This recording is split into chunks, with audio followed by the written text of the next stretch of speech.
go.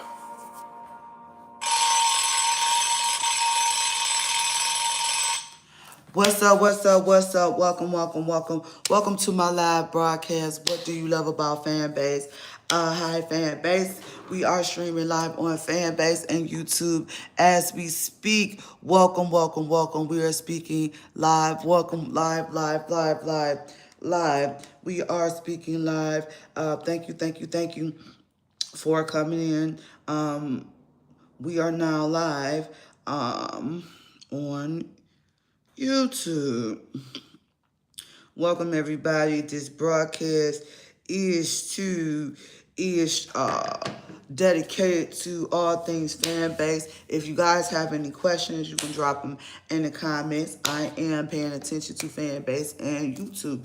This broadcast is to let you guys know what's new, what's going on with fan base. I am your fan base ambassador. Please make sure you definitely check the chat when I come in. If it's silent, if you hear silent and you come in any of my audio rooms, I am by myself, so I am setting up the room. I'm never ignoring anyone. I'm just setting up the information and giving you information. Okay. Also, just the FYI. Please make sure you subscribe, drop some loves. Make sure you follow each other. And welcome, welcome, welcome to this week's broadcast. I also do spiritual work, so we will be going over our spiritual message of the week. I am a spiritual and mental health. My expertise is spiritual health and mental health. Okay. Welcome, welcome, welcome, everybody. I see that we have some new people to fan base. Let's start off with our mental health topic of the week. Yesterday was World Mental Health Day, and this topic is very, very, very in touch with what's going on. This topic, as we're getting into everything that's going on in the media, everybody's losing their jobs. I want to remind us that we need to check on each other. Also, one of the people in the industries that we don't check on is the people that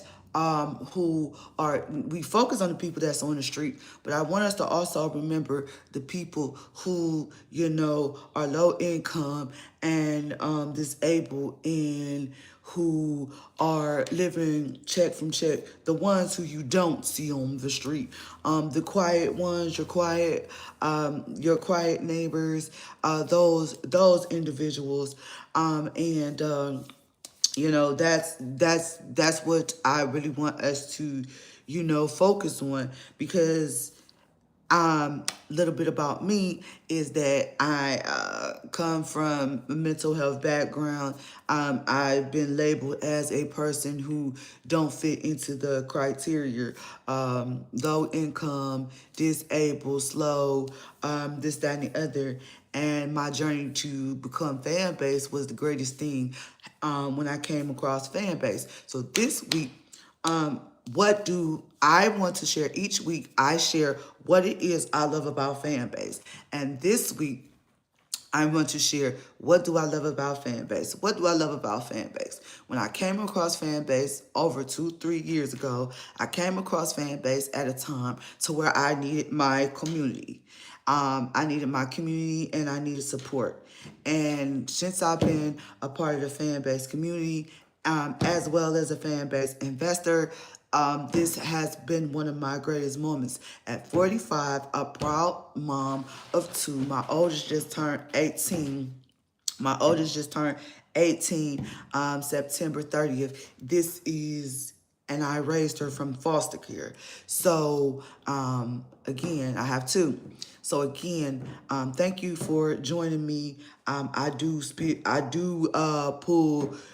pull energy, from time to time. Today, I'm not going to tap into any energy right now. I'm not feeling to, but I do read tarot. So if that offends you and you're spiritual or you're religious, that offends you, That is what I do, is speaking the word, because with God purpose, God plan, following his plan has got me this far.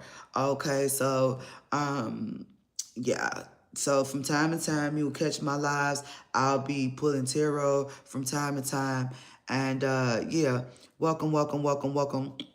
Welcome, welcome on YouTube. Make sure y'all like and make sure y'all drop some loves, okay? So that is our mental health topic of the day, okay? Not pulling in tarot today. I'm seeing, okay? Now, fan base, you can have long form videos, and you can have fan base plus camps. Please make sure you definitely join my camps. Camps are a way that you can build your community. Right, I have 3 camps. You can have up to 3 camps. I have 3 camps. The Queen Most Loved In camp is my entertainment and just family hangout camp. My I Am My Sister's Keeper LLC camp is my women's camp for my company, I Am My Sister's Keeper LLC. And then I have my chosen ones, my spiritual camp. Okay, so I have those things going on. Okay, let's go. What's up, everybody? This is Miss Queen Mo in the building. Yes, I'm in the fan base streets, and you know what time it is. We have movies, TV nights, game nights, also morning wellness check, Monday through Friday, Saturday movie nights at 9, women's group every Wednesday at 9. Also, make sure you hit that subscribe button for your chance to win 1,000 loves. That's right, your girl is dropping them loves in that heart. And be sure to stay tuned to have your notifications on, because I'm definitely in the streets. What's up, everybody? This is Miss Queen. So, that is my commercial. Fan-based partnership program. If you are a business or you want organization, drop them in the comments. Let me know. And let me know. You could have camps and different things. And so, business or organization, we have that. Okay. What else? What else?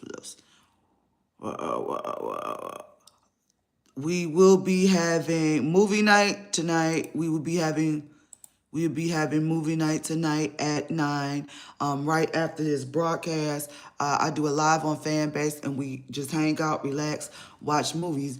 And it's spooky season, so we will be doing spooky movies. Hello, hello, hello. Welcome, welcome, welcome on YouTube. Okay. Thursdays is Tech Talk with our CTO. That is another place where you can meet up on Thursdays at 5 o'clock, where you can meet up with ask questions along with your fan base ambassador, Queen Mo. So if you guys have any questions in the comments, please let me know as well. Okay. But I'm here several days a week. I have my morning wellness checks Monday through Friday. This room is designed in the morning for us to network. I do a lot on Fanbase, so this is a way for us to check in, check our well-being, and just, this is a quiet space. So when you come in the morning and it's silent, I'm setting up the room, okay? That what's going on, okay?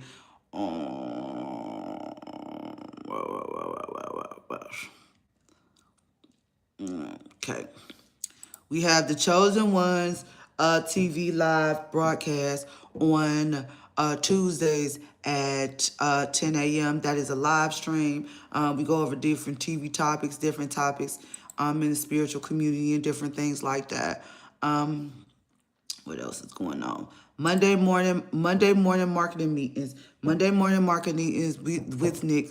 That is a great room as well, that you can get news. That's at 10 a.m. That's where you get news. That's where we talk about topics. And the owner, Isaac Hayes, pops in from time to time in the morning and speaks to us as well. Okay. How to make money and get subscribers. Me, your favorite fan base ambassador, one of your fan base ambassadors, as part of my subscriptions. If you subscribe, it's a chance to win 1,000 loves, loyalty, loves, meet and greets, different things like that as well. I do that on Mondays at 11 o'clock a.m. Okay. Okay, what else is going on? Sunday, which is tomorrow, we have Chosen Ones in Lit Audio Room in the Chosen Ones camp. We have different topics, go over lessons. That's at 9 a.m. And then we have Sunday TV, all the Power TV shows. That's at 6:30. Then another way to meet up, another way that I keep y'all up to date on the Fanbase news. Fanbase is love at 9 a.m. I'll catch you up on all the week's topics, what we've been talking about, what's been hot, and much more. It's live streams. Our live streams stay up as permanent content. So that's what's cool about that, okay? That's what's cool about that. What else? What else? Relationship talk. Go over different relationship talks. That's a live stream. That's at Mondays at 3:30. Okay. This audio room live broadcast is twice a week. Thursdays at 3:30 and Saturdays at 6. I've been starting kind of early because we've been having a lot to cover. Okay, then we have on Wednesdays at 9, I do women's group. Women's group and movie nights are the first two activities that I started on Fanbase that's been ongoing activities on Fanbase. So stop by, come in and, definitely tap in, okay? Now, lives do stay up. Okay. Now, loves. If you're new to Fanbase, this is the loves. It's free to download and free to use YouTube. But these are the different love packages, how much they cost, and loves are worth a half a cent. If you shake your phone, you can change your subscription price as well. Just to know, you shake your phone, change your subscription price. Okay, my subscription price is $5. At $5, $2.50, $30 goes to the App Store, 20% goes to Fanbase. Okay, let's see. You can import your TikTok and Instagram. Your Instagram and TikTok content through Fanbase's updated migration tool. Watch us migrate our TikTok content here. First, go to Settings. Select the option Import Content from TikTok or Instagram. Copy the link and paste it in on the TikTok bio.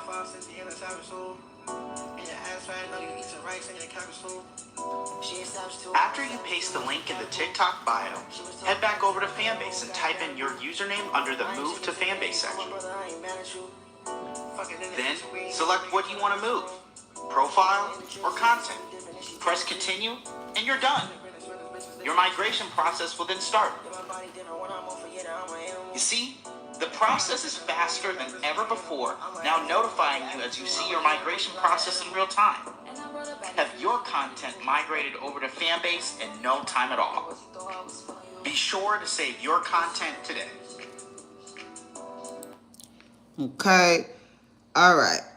So, again, this is long form video. You can upload long form video 2 hours from the computer. These are all my videos. I did cover last year's Invest Fest and this year's Investathon. Both of those are covered, okay? Again, camps. And I do have plenty of exclusive content.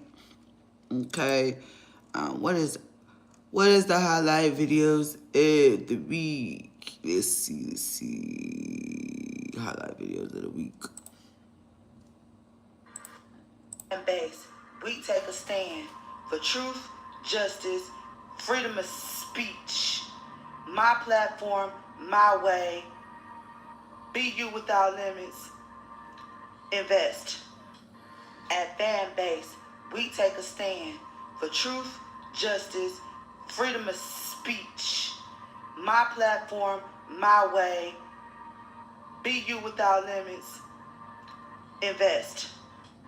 At Fanbase, we take a stand. Okay, so we're getting ready to go over that, but we just had a Vestathon, okay? All right. How you support fan base and how you build your community over here. How you build your community over here. If you see this flyer, fan base, these are tips, are daily tips on how you grow your fan base. Over here, we are about participation. Loves are worth a half a penny. So all loves, we believe in loving, but likes are free. So this is a great way for you guys to grow your content and grow one fan base. Okay. Be sure another way to grow a fan base is your link tree. This is my link tree. And my link tree was featured.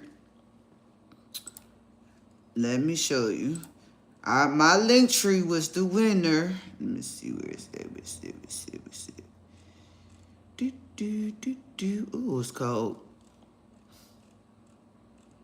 I am cold.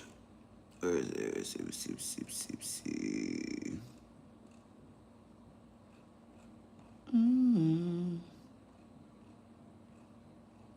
Yeah, I passed it. I must have passed it.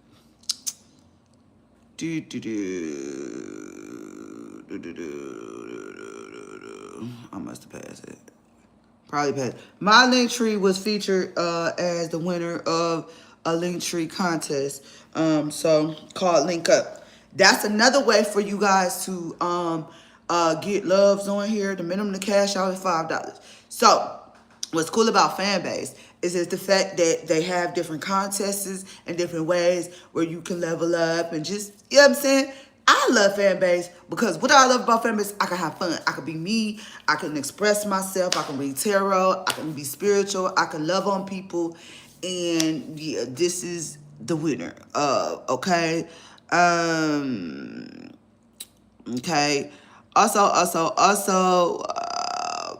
shout out to Positively Angela. She is one of my longtime subscribers, so shout out to her for being my subscriber for over 2 years. If you want to be featured on my Linktree, be a subscriber, be consistent, and just show up and show out. You know what I'm saying? I designed my Linktree as a way of connecting my fan base community with one another. Okay. Blacks in Tech. Okay, so if you are a business or a franchise and you want to purchase a business or have your business become a franchise, Blockbox is one of the fan base communities. I am considered one of the fan base's resources as well. Okay. So Blackbox Franchising, their link is in my link tree. They have a page on Fanbase as well. So if you want your business to become a franchise, you can check them out as well. Okay. Nourish and Bloom. Nourish and Bloom is a Black-owned technology grocery store. They're featured on Fanbase. What I love about Fanbase, we are getting to the nitty-gritty. We are getting to the nitty-gritty. We are getting our businesses out. We are uniting. I don't care what they say out in the world. We are sticking together. So, all right. That resource is there as well. Okay. My company, I Am My Sister's Keeper, LLC, where I help women get their mind, body, soul, and spirit together. Book an appointment with me. That's that as well. Okay.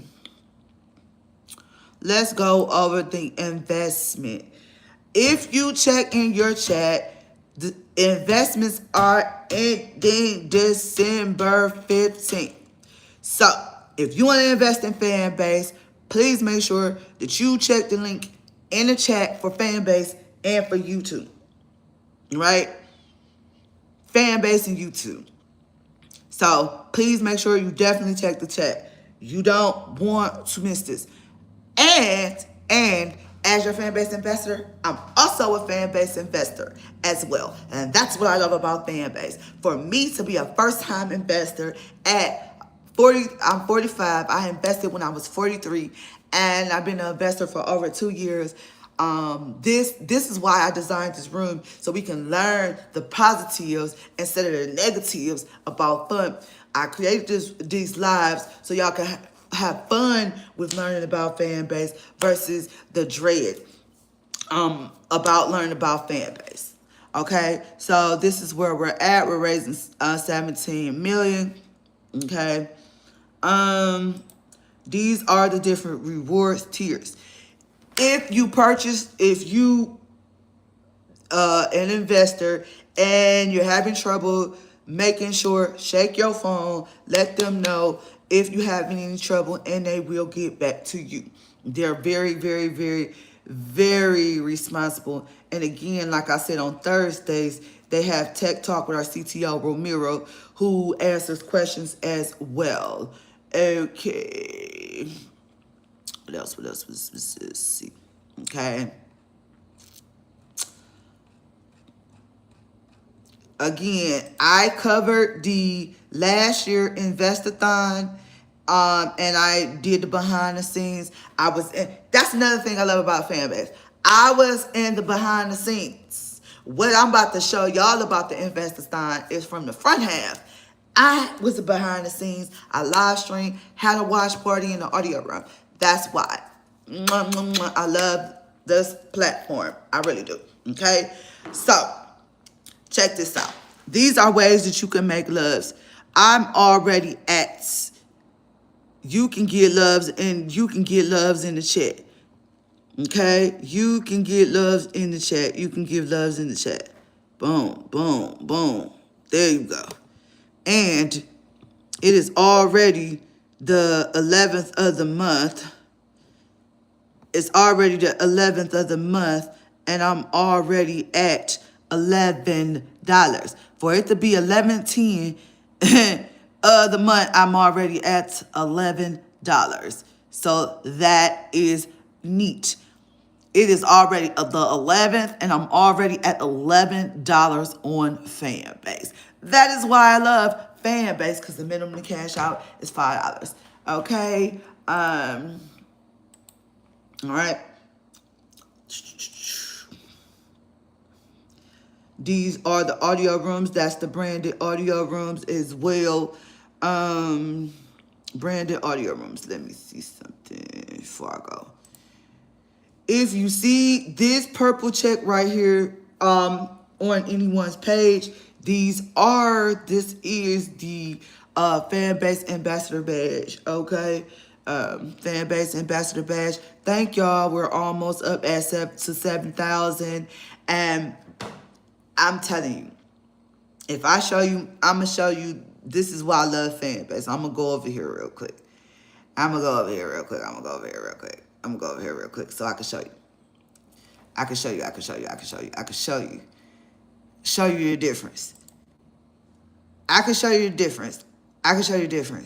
I'm up to 629 subscribers, 1K videos over here. Look how long I've been on. Oops. Not that. Look how long I've been on YouTube. Look how long I've been on YouTube. And look how many subscribers. And I'm still not even monetized on YouTube. But I've been over there for close to 11 years. So I made $11. I've been over there almost 11 years. And Fanbase, look how many subscribers, look how many followers I got over here. The receipts, the proof is in the pudding. Let's continue. Audio rooms. This is what the audio rooms look like on web. These are the audio rooms, what they look like on the web. Okay. Schedule. There go my room. What do you love about Fanbase? Okay, that audio room is on schedule. If you want to get on the schedule, make sure you shake your phone. You have to be consistent. Okay. My Monday rooms. Okay, here Monday through Friday, as you can see. And, all right. Fan base on web. Fan base on web.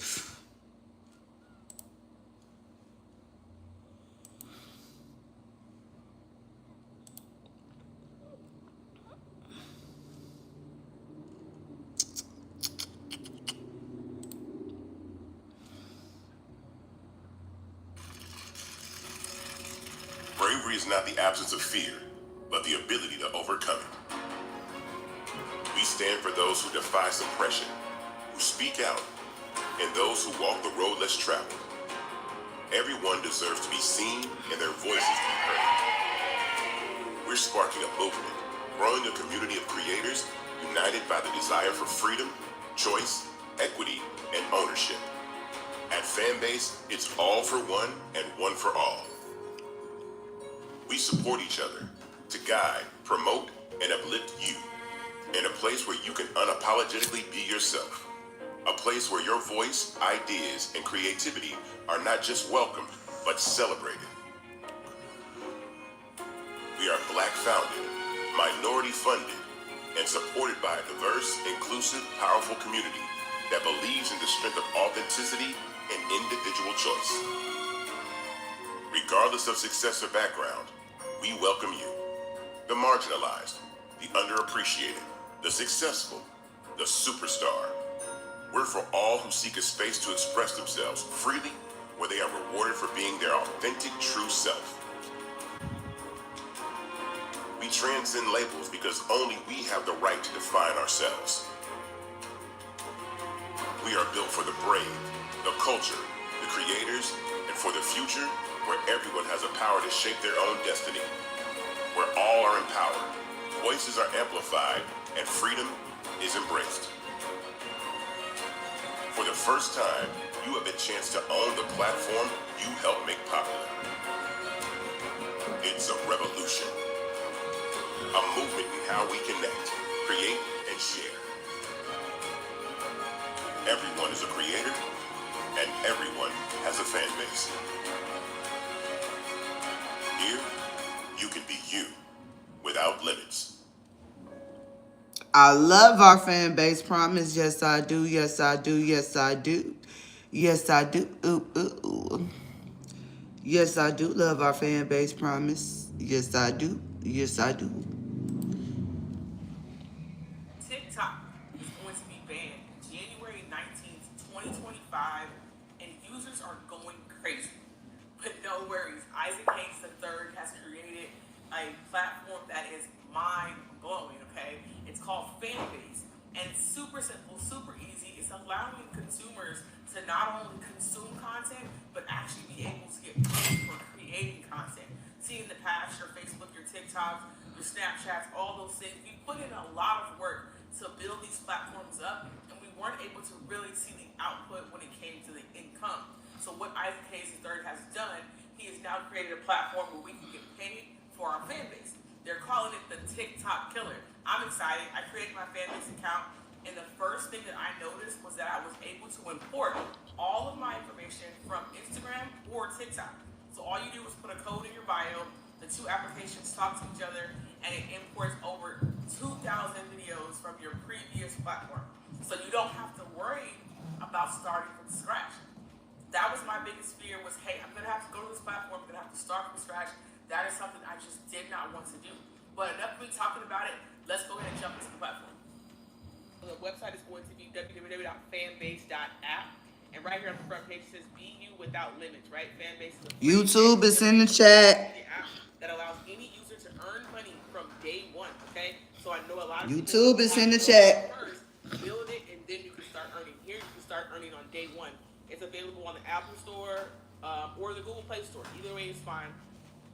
You're able to monetize your content on Fanbase, right? So you're able to do that long form or short form. You can do audio. Remember Clubhouse, we were doing audio conversations. You can do that same thing here. Create exclusive content and earn money. So We're doing live in the watch party now. Fanbase, you can go ahead and build that community the way that you want to. Okay, get paid for any content, right? So it doesn't matter if it's short or long, or if it's subscription based, you're gonna get paid for everything, and you can earn and view your earnings in real time. No waiting, no big delays. You can see it in real time. Okay. Boost your subscription. Subscriptions have become one of the bigger things going into like 2022, 2023, where people are now creating subscription-based content, offering exclusives in your close friends or things like that. I know YouTube even has a subscription thing now. So understand that subscriptions are now a thing. And if you're not doing it and you want to grow online, I suggest that you get into the subscription-based platform, something like this, right? So what is love? It's not just a feeling, right? Love on Fanbase has a real world value of half a penny. Users can use love as a way to express their appreciation for content creators and their remarkable work. So what this looks like is you can buy packs. You can buy a pack of hearts, and let's say you go to your favorite content creator and you want to put some hearts down. You can put 10 hearts, 20 hearts, 30 hearts that you have pre-purchased to be able to show love, all right? Create without limits, right? You can do this however, whatever that looks like. Isaac Hayes has really capitalized on allowing creators to create, okay? Interact in real time, you can go live. Fanbase puts you in the heart of action. Your creativity comes to life. So you can go live. It allows you to go live. You can see everything that's happening in real time. You're able to see the hearts. You're able to see people sharing with you or buying things from you. You can go exclusive, public, or private, or you can host what's like called a campfire. So maybe something smaller. Okay? It's perfect at home for a creator. A home for creators. Okay? What this means is this is a creator's playground. This is exactly what you've been thinking about, wanting, the stuff that we said before. They are doing it right now with Fanbase, guys. So you can see right here. It's a great app. I love it. I would say go check it out right now. Go ahead and do it for free. You have nothing to lose. And like I told you guys before, you could go ahead and import your whole Instagram or your whole TikTok up to 2,000 posts. So you're not coming in completely brand new. Look, guys, the link to my Fanbase is going to be in the description below. Go ahead and follow me. I'll follow back, and I'll see you guys in the next video. All right. Fanbase Investor-thon. Here we go. Okay. You're in the same broadcast I am. Fanbase Investor-thon. This was just this past week. So this is fresh off the presses. Let's enjoy. If you want to see my behind the scenes, please make sure you hit that subscribe again. You can unlock content a la carte. 125, you can unlock stuff a la carte as well. So you don't have to subscribe to people. You could just pick the content and pick out what you want to see as well. And you can also bring over your YouTube videos and get those paid as well. So let's continue.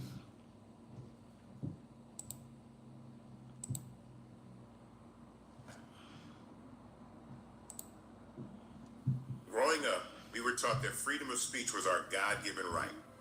Life, liberty, and the pursuit of happiness were supposed to be the foundation of this nation. But every day, we see these principles betrayed. Our outspoken cultural leaders, friends, and family, people who dare to use their voices, are being targeted for their viewpoints. Not for violence, not for hate, but for words. For criticism, for truth. Think about that. Everyday people, the people you follow, listen to, and look up to, are being silenced and labeled dangerous simply for speaking their mind. If it can happen to them, it can happen to any one of us. Influential creators, the very people shaping culture and sparking dialogue, are being branded dangerous for speaking out against injustice. Their voices are being buried, their reputations attacked, and their livelihoods threatened. This is why we cannot depend on platforms that are not built for us. Platforms that suppress us and mute us the moment our words challenge power. The future of the creator economy requires founders who stand on principle, whose ideals don't bend with politics, and whose values don't shift based on who holds power. We should all demand nothing less. We crave spaces created by us, for us. Spaces where freedom to be you is not just a slogan, but a guarantee. We deserve and must demand spaces where our voice can't be silenced and our history can't be rewritten. Places where what you create belongs to you, where your future isn't at the mercy of an algorithm and where the community protects its own. This isn't just about social media. It's about agency and ownership. It's about making sure that no one corporation or politician can decide whether your voice matters. Today, I'm calling for all of us to stand together and declare, enough is enough. Enough of being silenced. Enough of being labeled as threats for daring to speak. The future belongs to the creators, the truth tellers, the movement builders. And our future will be written on platforms that cannot be bought, muted, or weaponized against them. That is our birthright. Let us be brave, let us be bold, let us be seen, and let us be heard together. Every movement has a moment. Our voices express our freedom, and our freedom is non-negotiable. Now is our time. And as MLK taught us all, darkness cannot drive out darkness. Only light can do that. Hate cannot drive out hate. Only love can do that. Thank you.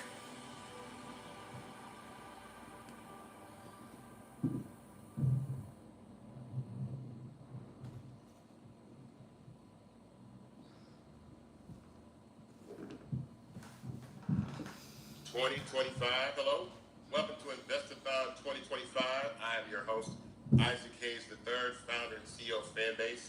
Tonight, we're here to make history and change the world together. Through this journey of Fanbase, I launched this company to be a disruptor in media, and tech, and empower creators to have ownership in the things that they do. But, in the last year, we've seen a huge shift in the way that freedom of speech has been challenged, and the right to have an opinion and your voice be heard challenged. And we need platforms like Fanbase now. It's a necessity for our community to have our voices, be able to speak, be able to connect, be able to communicate in times of crisis and in times of joy, to celebrate one another. So tonight, we're inviting everybody who's watching to invest in Fanbase. Now, I have a couple of announcements to start this off. First things first is that this raise that is currently at $13.3 million, and we're going to $17 million, will close December 15th, 2025. So this raise is closing December 15th. The link is in the chat, guys. So I encourage everybody to invest right now. The link is in the chat. So if you want to invest, the link is in the chat for YouTube and Fanbase. Next, this process of building this company has always been about ownership. And we need to own the platforms we use. And we've never really, signified that or given the users of a platform who are all early adopters and have equity and ownership in Fanbase, something that... And you are speaking to a Fanbase investor as well. Link is in the chat. For anyone, you are an early adopter, you are an earlier believer. So, tonight, pull it up, Keenan. Tonight, anybody that invests in Fanbase in this round or any previous round, no matter what the amount, will get this verification badge right here. This lets you know that you were here first, to signify you own something. This is your app. When he said we will own the apps, I want people to understand that we are going to own the apps. So if you invest for the minimum of $3.99, you get this investor verification badge, right? If you previously invested in Fanbase, right, you will get this investment verification badge, no matter what the amount was. When you get to the levels that you got the blue verification badge and the gold, you can still have those. But if you want this green one, you can go ahead and have that, because I want everybody to know who owns this platform and who was here from the beginning. So put that out there. I want you guys to know that. Now, I want to make some introductions. I want to introduce my co-host for this evening, Tamisha Harris, who is here, and Roland Martin, who is here. I don't know if Roland's in here yet, but we'll bring Roland in. So welcome them. Tamisha and I, met a few months ago, and she brought the real urgency of ownership in media to this conversation. Why it was so important that we own these platforms. And Tamisha is a news producer. She's someone that's in the media. So the stories that you see on the news, she's the one that produces these stories, the news that you watch. And she came to me and said, Isaac, Fanbase is an emergency. And pretty much everything that she said was going to happen from, late night talk show hosts getting kicked off the air. She said it was going to happen. I didn't believe it. These certain things, these rollbacks, these pressures, all these things happen. She's been right here the entire time saying that's going to happen. And this is what it's about. And Fanbase needs to be our urgent Underground Railroad, our emergency, all the things that happen. So I want to welcome you. Thank you for being here. Tell everybody, introduce yourself to everybody, and talk about briefly how we even got here. Yeah, I mean, I'm Tamisha Harris. Thank you, Isaac, and I'm happy to be here. This is an important moment. Please make for sure us. y'all It's an like. important moment for you. Please make sure y'all share. Critical And please for make this sure y'all download and generation. invest This is our Fanbase. moment to really write the path, because right now we are being. You see what's going on in the news. Fanbase is an emergency right now, and this is what we're here to talk about tonight. What you need to do, what we need you to do, to make sure your voice is not silenced, to make sure our stories are told accurately, and to look back and see what was done before us, and determine how we will forge our path, and then also what we need to do different. So tonight is critical. Tonight is for us, so we're excited about that and ready to move forward. I want to give a thank you to everybody who has allowed us to stream and partner with us tonight. So thank you to Roland. Shout out to Keenan. Shout out to the entire Fanbase team. Andy, Noah, Mario, Ebony, Keita, Ava, Lauren, Ramiro, Sil, Val. Like, it's a ton of people that are behind what we're doing. And then our streaming partners, Real Life Productions, High TV, Not All Hood, and Ryan Holt's podcast are airing all across these these YouTube channels tonight. All those YouTube channels are also simulcasting. This is also on Fanbase's YouTube and all of our socials as well.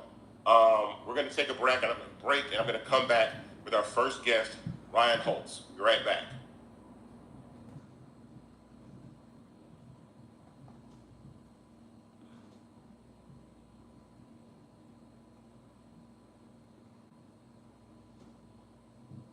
All right, we are back at Investathon 2025. This first guest that we're having is here for a very, very important reason. I wanted to kick off the show in this event with Ryan Holtz, an amazing Canadian podcaster who had the opportunity of doing his show earlier this year, and I felt like it would be appropriate for Ryan to be part of this conversation for a very, very specific reason. Well, welcome Ryan Holtz to Investathon 2025. What's up, man? How you doing? Let's go, my man. Thanks for having me. And our chat was very well received with our audience. So I'm excited for this, and it's about damn time. I'm excited. So what I'm about to announce right now with Ryan together is, for a very, very long time since we've been doing equity crowdfunding with Fanbase, Canadian the Canadian users of Fanbase have always been asking, can we invest? Can we invest? And the answer has always been no. But right now, today, live, Canadian people can invest in Fanbase on a platform called Front Funder. And Ryan is in Canada, and Ryan's always wanted to invest. So I want to break that news with you and let you know that you can invest in Fanbase now, Ryan. Man, that's great. Listen, I mean, ever since you came on our show and I checked out Fanbase and the platform, it got me extremely excited.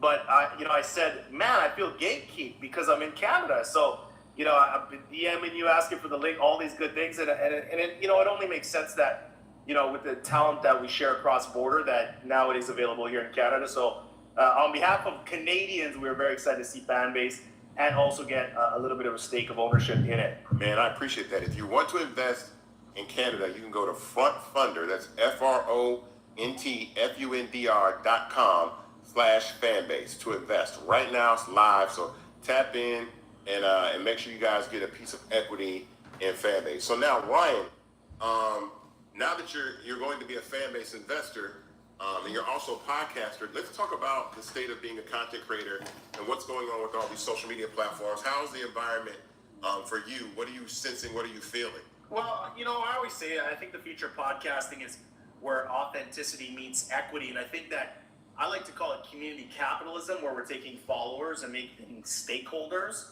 And I think that's something that even independent journalists or podcasters or anybody that's got a message out there, whatever it may be, is starting to really realize. I mean, I'm a big real estate person as well, and I would never build a home on land that I did not own.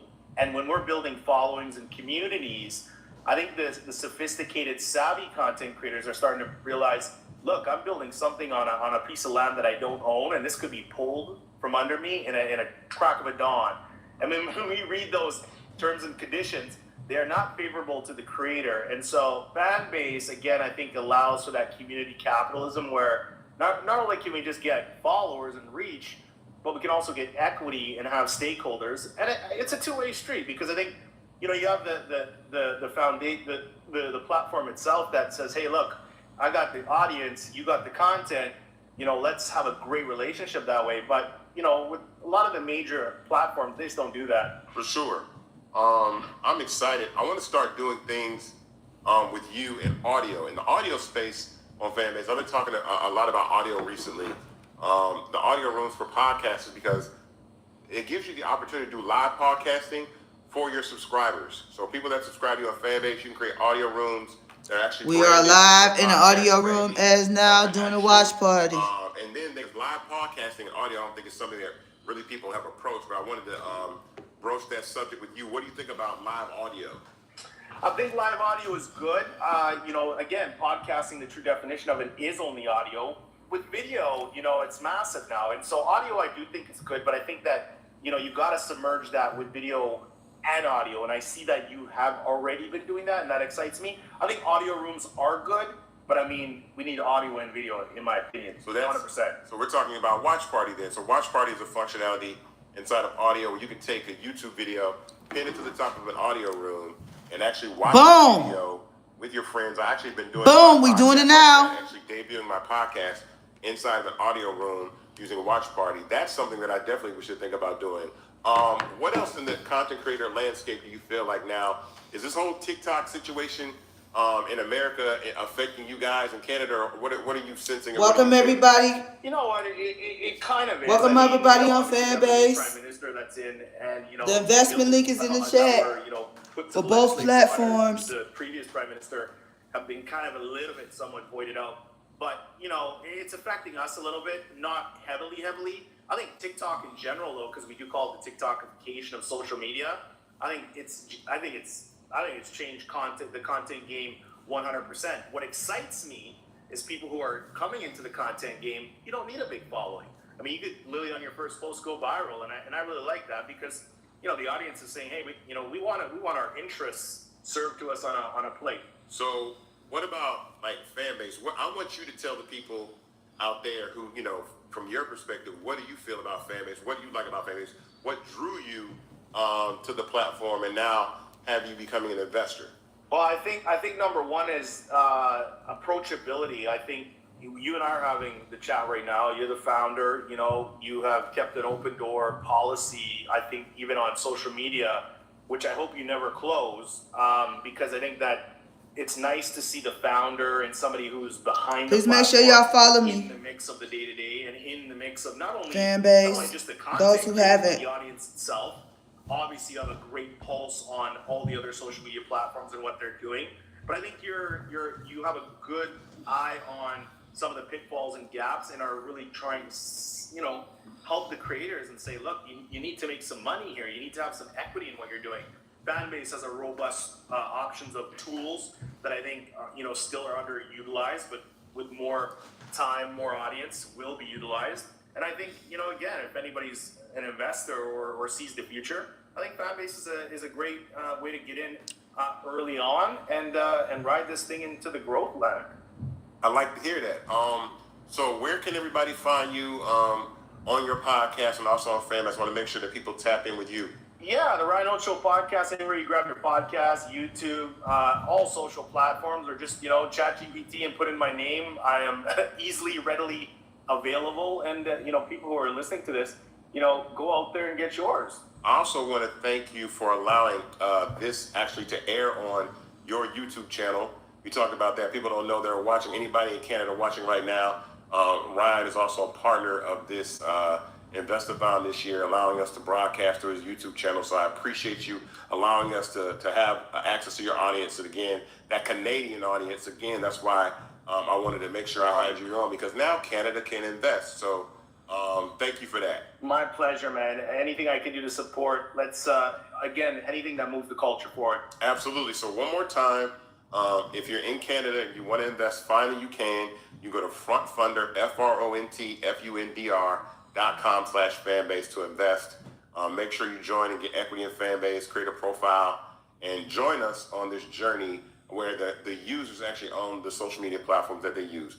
Ryan, I want to thank you for stopping by. I appreciate you, and we'll make sure we stay in contact. And I want to do your show again after this round is over. Absolutely, man. Thanks for having me, Isaac. All right, my guy. Thank you very much.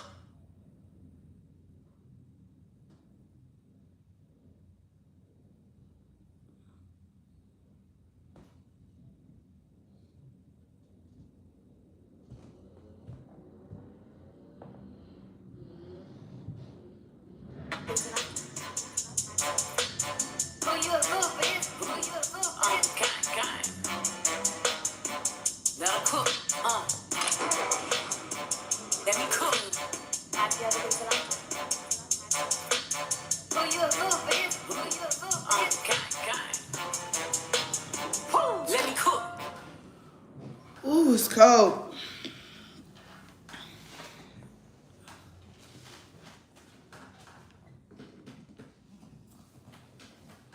Feel free to drop any questions, Fanbase and YouTube.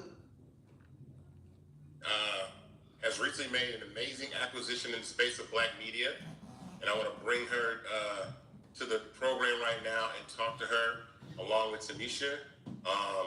Everybody welcome Miss Ashley Ellison, the new owner of The Root. Hello. What's up? How you doing? Oh, you know, just living the dream. I am great. I'm tired. I'm overwhelmed. I'm humbled. I'm excited. I'm an owner. I feel really good. I feel really good. Ownership is what this is about this evening.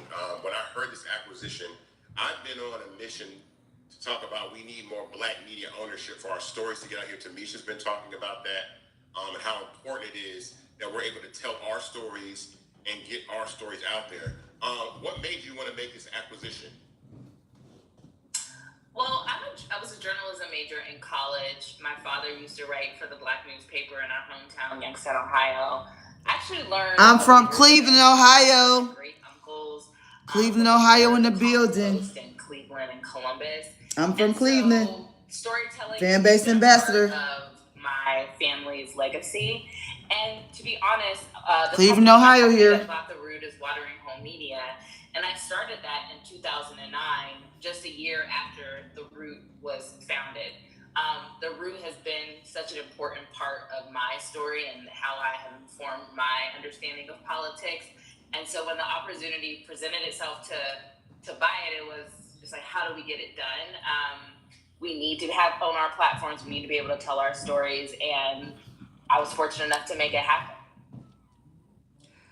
I love that as soon as I saw the story, the news that you acquired The Root, I was so incredibly happy because, as you know, in news, a lot of our stories are. You're welcome. A lot of welcome everybody. Make sure y'all download Fanbase. It's in the link.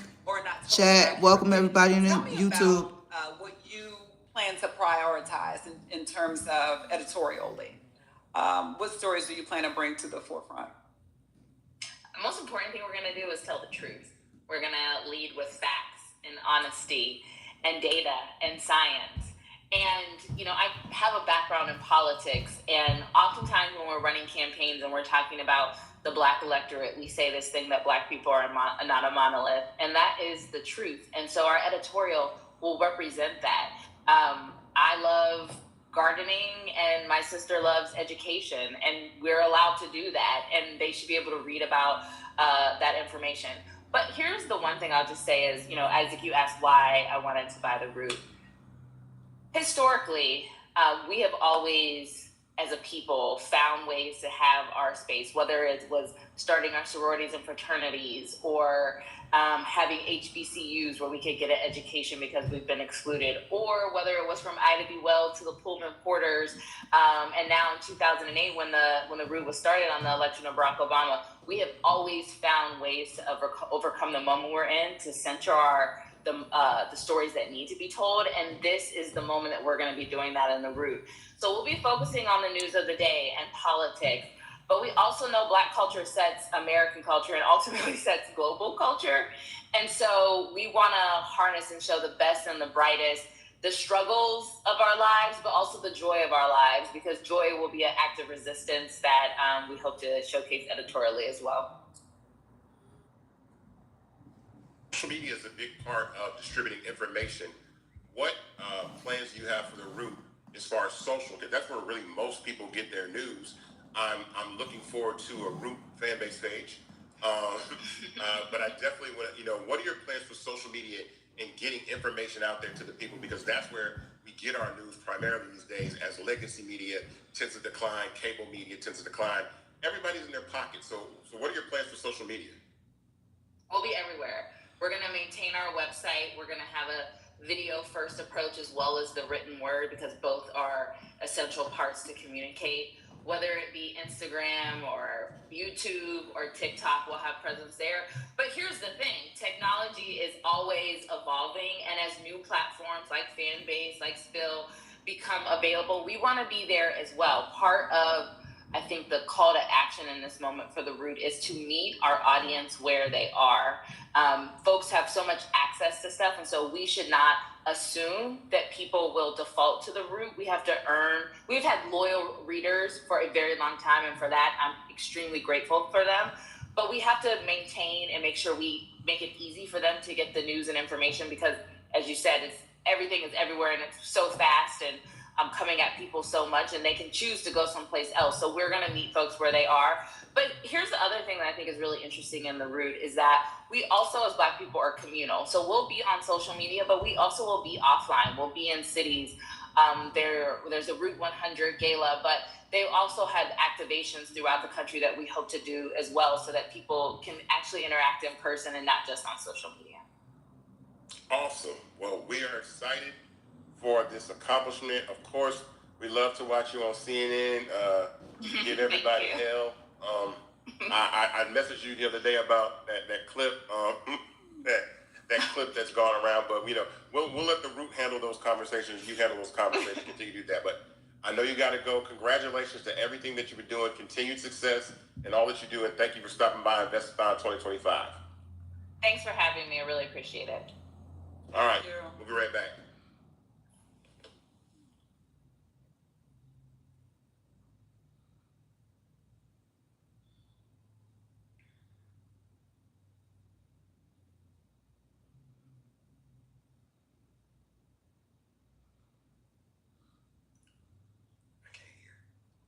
FOF, I call a friend of Fanbase. Candace Kelly, how are you doing? I am doing well today, Isaac. Good to see you. Good to be here too. I first want to thank you for having me as a guest on Not All Hood podcast. That podcast with you and Malcolm was a really special one for me. I got to say a lot of things I normally don't get to say, and I want to thank you guys for giving me your platform and the opportunity to do this, even this broadcast this evening. So thank you. Absolutely. It was good to have you. I always learn something when I am sitting down with you, or I trip up on you on YouTube. You always say something that's very valuable when it comes to speech, ownership, and just being a part of the 2025 that we know now. So it was great to have you. So you're a legal analyst, and so I know you know about the First Amendment and freedom of speech and all these things. Where do you think we are in this country with freedom of speech currently?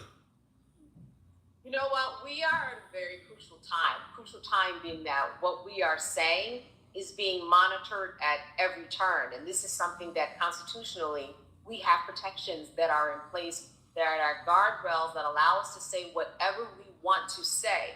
What's happening now is that people are saying, I'm going to prevent you from saying anything. And I'm also going to tell you that what you're saying, even though it's legal, is not legal. And then we're going to play this out in the court system. We're going to play this out in the media, and we're going to play it on the executive level, right? We've got the executive branch and the president involved in what we are saying. Well, guess what? The Constitution has already been written. We can say things without being prevented from saying them. But people feel like, oh my goodness, I'm so scared. This is why we have a legal system in the first place. We have a legal system so if somebody does say something that invades somebody's privacy or is defamatory, well, there are rules and guidelines that are in place for you to take someone to court. But now we're at a part where people are scared to say anything because they're afraid they're going to lose their job as a teacher. They're afraid they're going to lose their job as a firefighter or the CEO of a company. This is where we are, and folks are scared. Truth is, they do not have to be. That's how the law works. Sometimes we see it play out in a way that takes a much longer process in terms of the legal system. But you do not have to be afraid. The First Amendment, which I believe in wholeheartedly, it has your back all the way. How does that play into with the recent, I guess, takeover of social media by right-wing organizations now that look to censor free speech, and where Fanbase serves as an alternative where I'm not here to censor anybody's freedom of speech at all?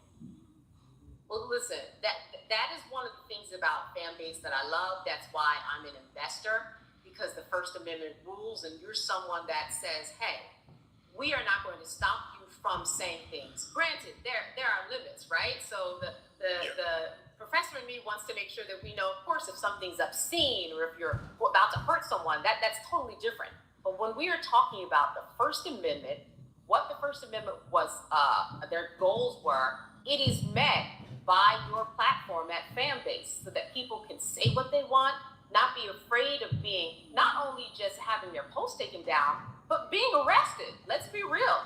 You can say things these days that you don't know whether or not it's going to be arrested or not. Someone was talking to me the other day. They said it's really just scary, even if you have an accent these days, to be walking down the street.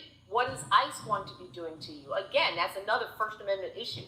But to have a platform that is owned by someone that, you may run into in Atlanta, right? That makes a big difference. You are accessible. You are someone that people know. You are someone that has a legacy. And I think that also makes a difference.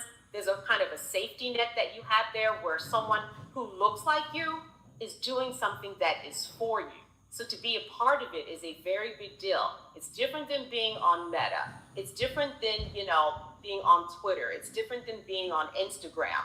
And you have somebody that you kind of know their history, that you understand who they are in the music world, in the world of, your social currency, I call it, is very high. It is good to have that, and you know that you're protected and you can say what you want, because a lot of people are scared. The other reason that people are scared is because they just don't know the law. They are afraid, and they just don't often have power. So what you're doing is really empowering people to say what they want, because you are not going to come down and send a quick takedown notice, and it's not going to be politically biased anyway. And that makes a difference, because the more we say, the more that we engage in dialogue with other people out there, the better we are as a community. That's how our ideas are exchanged. You know what I like? This saying that someone told me. They said, the biggest export that America has is information. And we are in an information age. And to be able to fully be involved in it and exchange ideas is very powerful. Thank you. I appreciate that. Also, thank you for being a Fanbase investor. That's another thing that's extremely important. I thank you for being a Fanbase investor. We have a lot here joining us this evening. That's a huge part of what we're doing, though, as far as the raise is concerned. But I appreciate you joining us today, and at least informing the people about to not be afraid. And also, we need to take advantage of this moment in investing and owning the platform and using the platform. And so it's always great to talk to you. I appreciate you popping through today. This evening. Oh, absolutely. Can I throw in one more thing? Yes, indeed.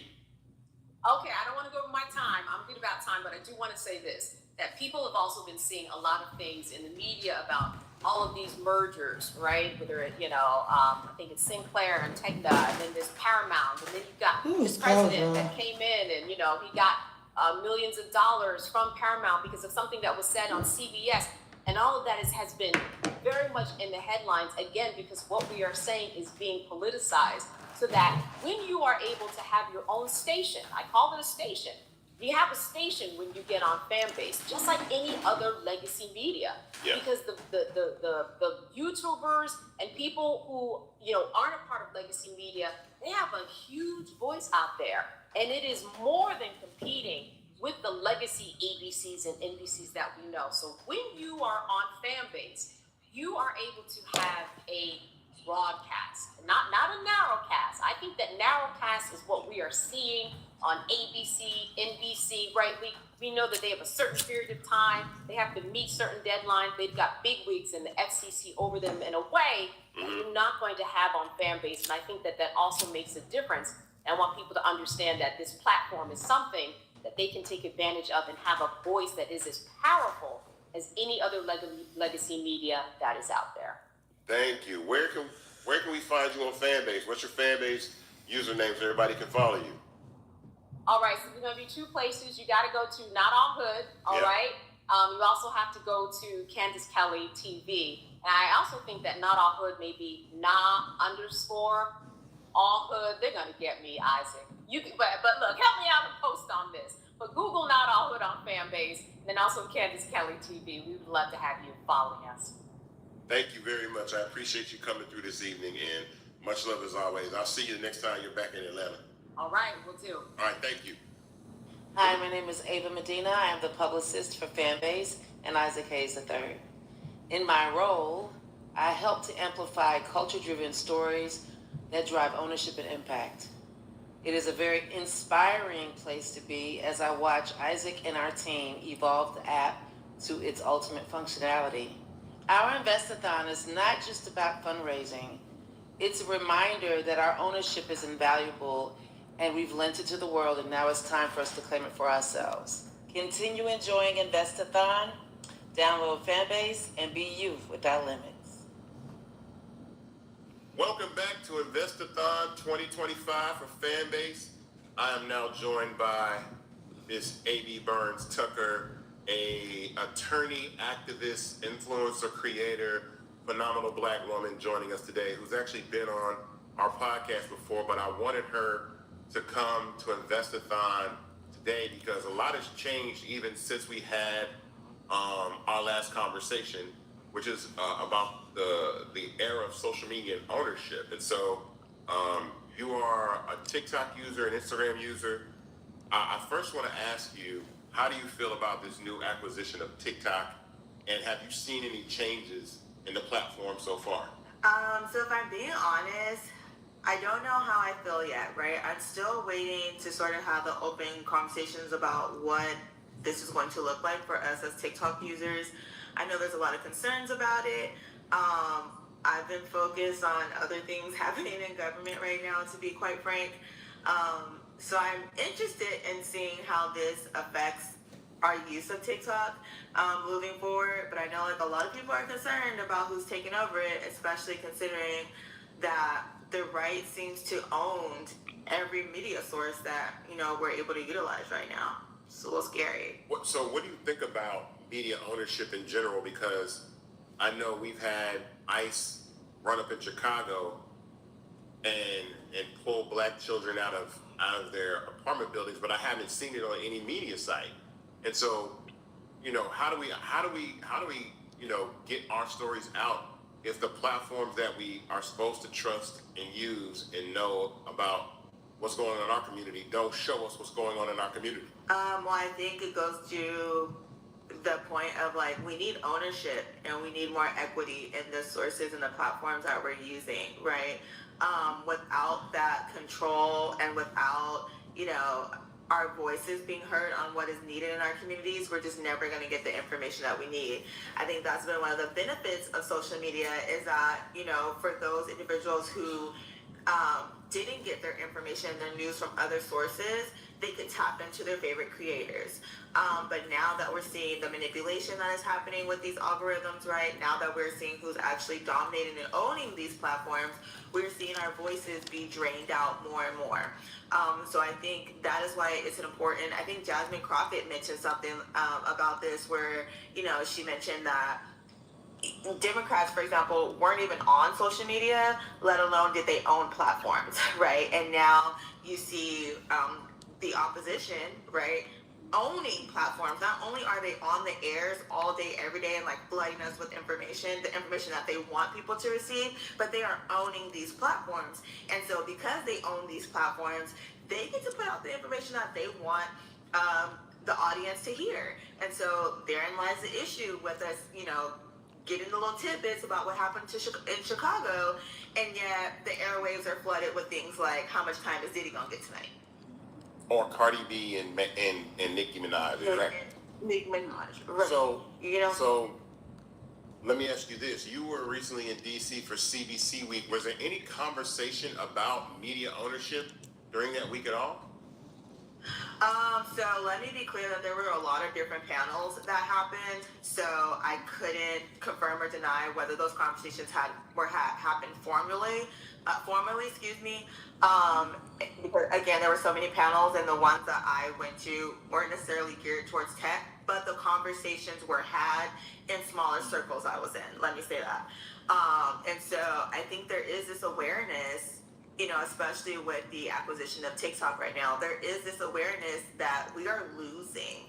And everyone wants to talk about the messaging war and stuff like that, but it's like, you can't have a messaging war if you don't have the resources to get your message out. So I think that needs to be a broader conversation, because I just don't feel like we can trust a lot of the media sources that we have right now. I mean, they are capitulating to what is happening in big government, and we're seeing them bend the knee every which way. And then we're also seeing what stories and what creators get highlighted on these different platforms, right? You have creators that aren't perhaps giving news, and either the news is not accurate, or they're not giving you, an accurate analysis, for example, to help the audience actually understand what's going on. But because of the entertainment aspect of it, it is pushed out in the masses. And so now people think they are informed, but they're really not. They're just being entertained. And so I think we need to be mindful of things like that too. But yeah, going back to the original question, the conversation we had the conversation in smaller circles that I was in, but I'm not sure if there was any panels specific to media ownership. So what do you think? What role? Because we were talking about Fanbase the last time we were together. Like, what role do you think platforms, Black-owned platforms like Fanbase, can do to help our message as Black people and Black creators? Like, what do you think we could be doing, or what position should Fanbase be taking in this new era? Yeah, I mean, I think continue to push the idea of Fanbase, right? Like you and I, we got to have some one-on-one time where you showed me the platform and all of the things that it can do, and I have been happily sharing that with other creators in the space that I'm in. And I think, of course, yeah. But I think it's about like broadening the horizon and knowing that there is a space for us, right? But I think it's really important that we do buy into a Black media space, right? We need a platform by us, for us, that highlights our voices.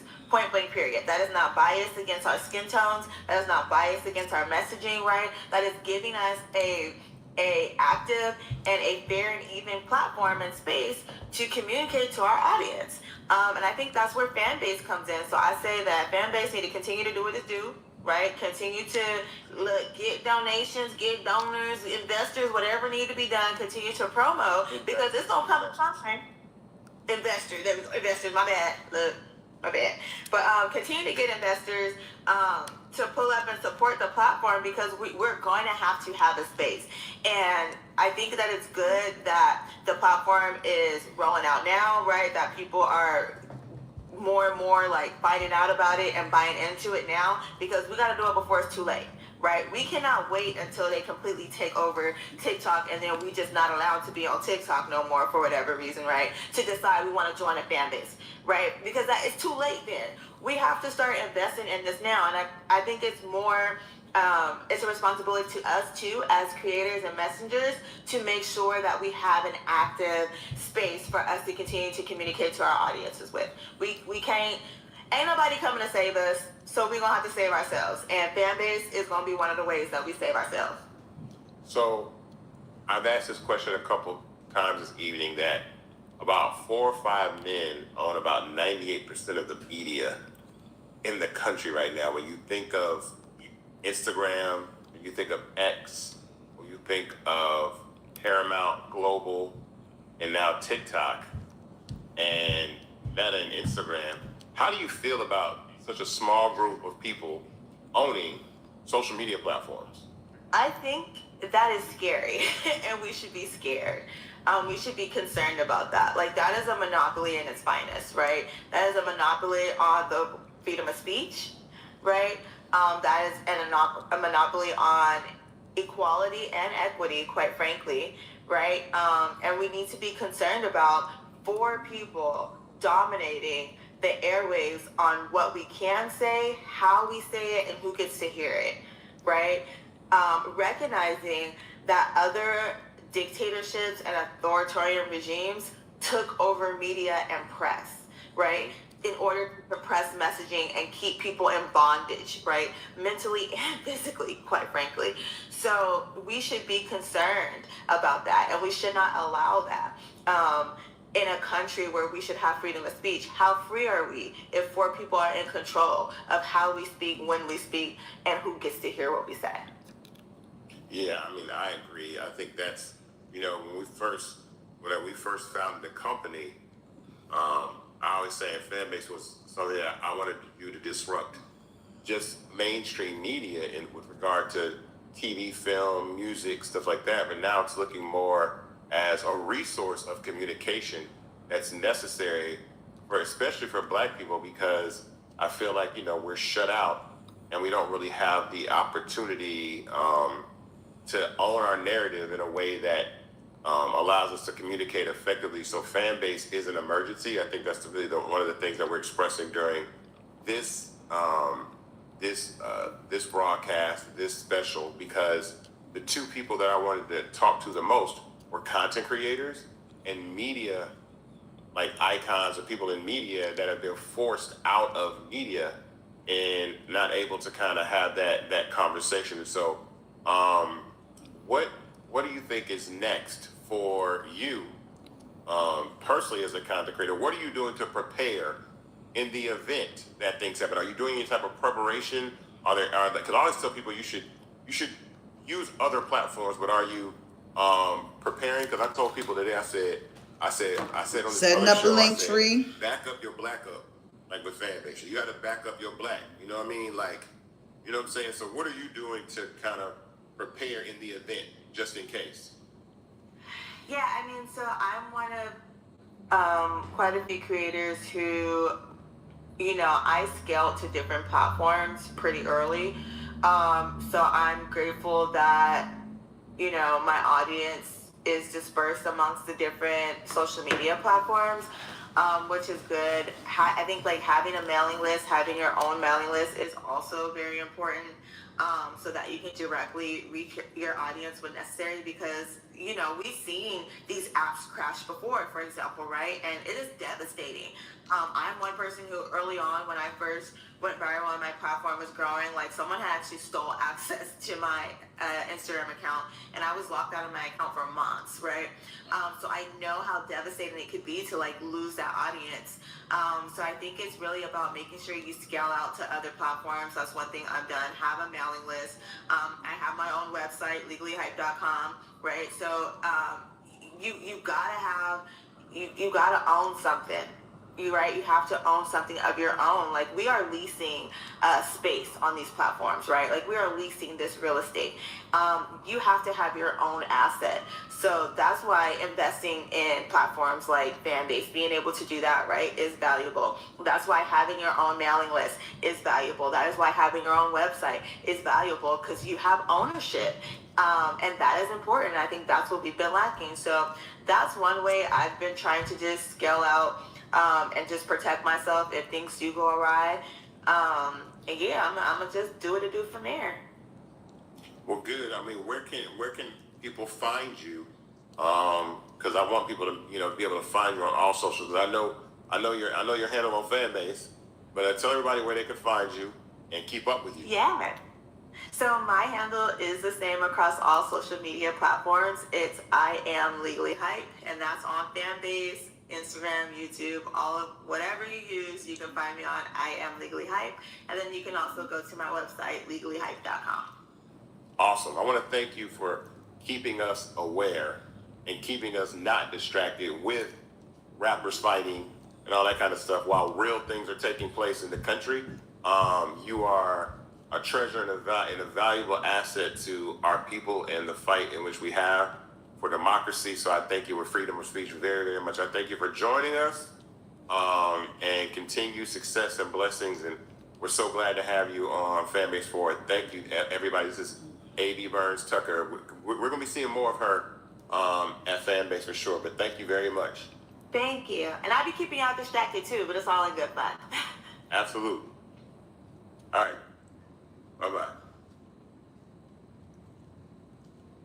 The link is in the chat to invest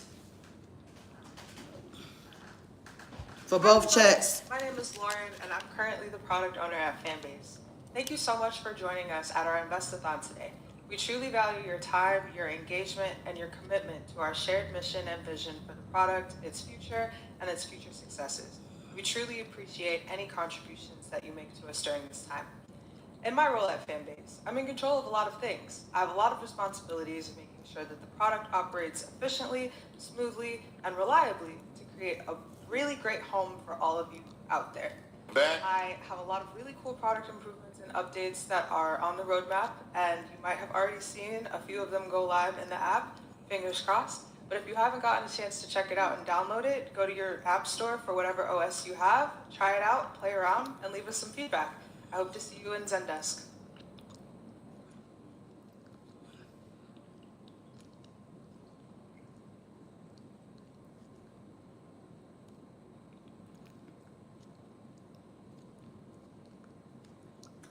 To Investathon 2025, I am joined now by a black icon, a black legend in the world of media and journalism. Everybody welcome Mr. Don Lemon to Investathon 2025. How you doing, man? I'm great. I was looking around like, who is this legend?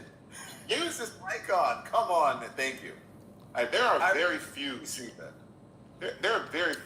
black voices in media, and you are like one of the top ever. Like, you one of the GOATs, and so I appreciate you coming and talking about media today. I really want to have this conversation about black media. I want you to talk about what this journey has been like from you post mainstream media. Well, you know how they say you find out who your real friends are, right? Oh. And you really do. And I find that, your real friends come from your family. And I have luckily been able to, I don't know if I want to say amass or acquire or gather a really strong fan base of a group of diverse fans.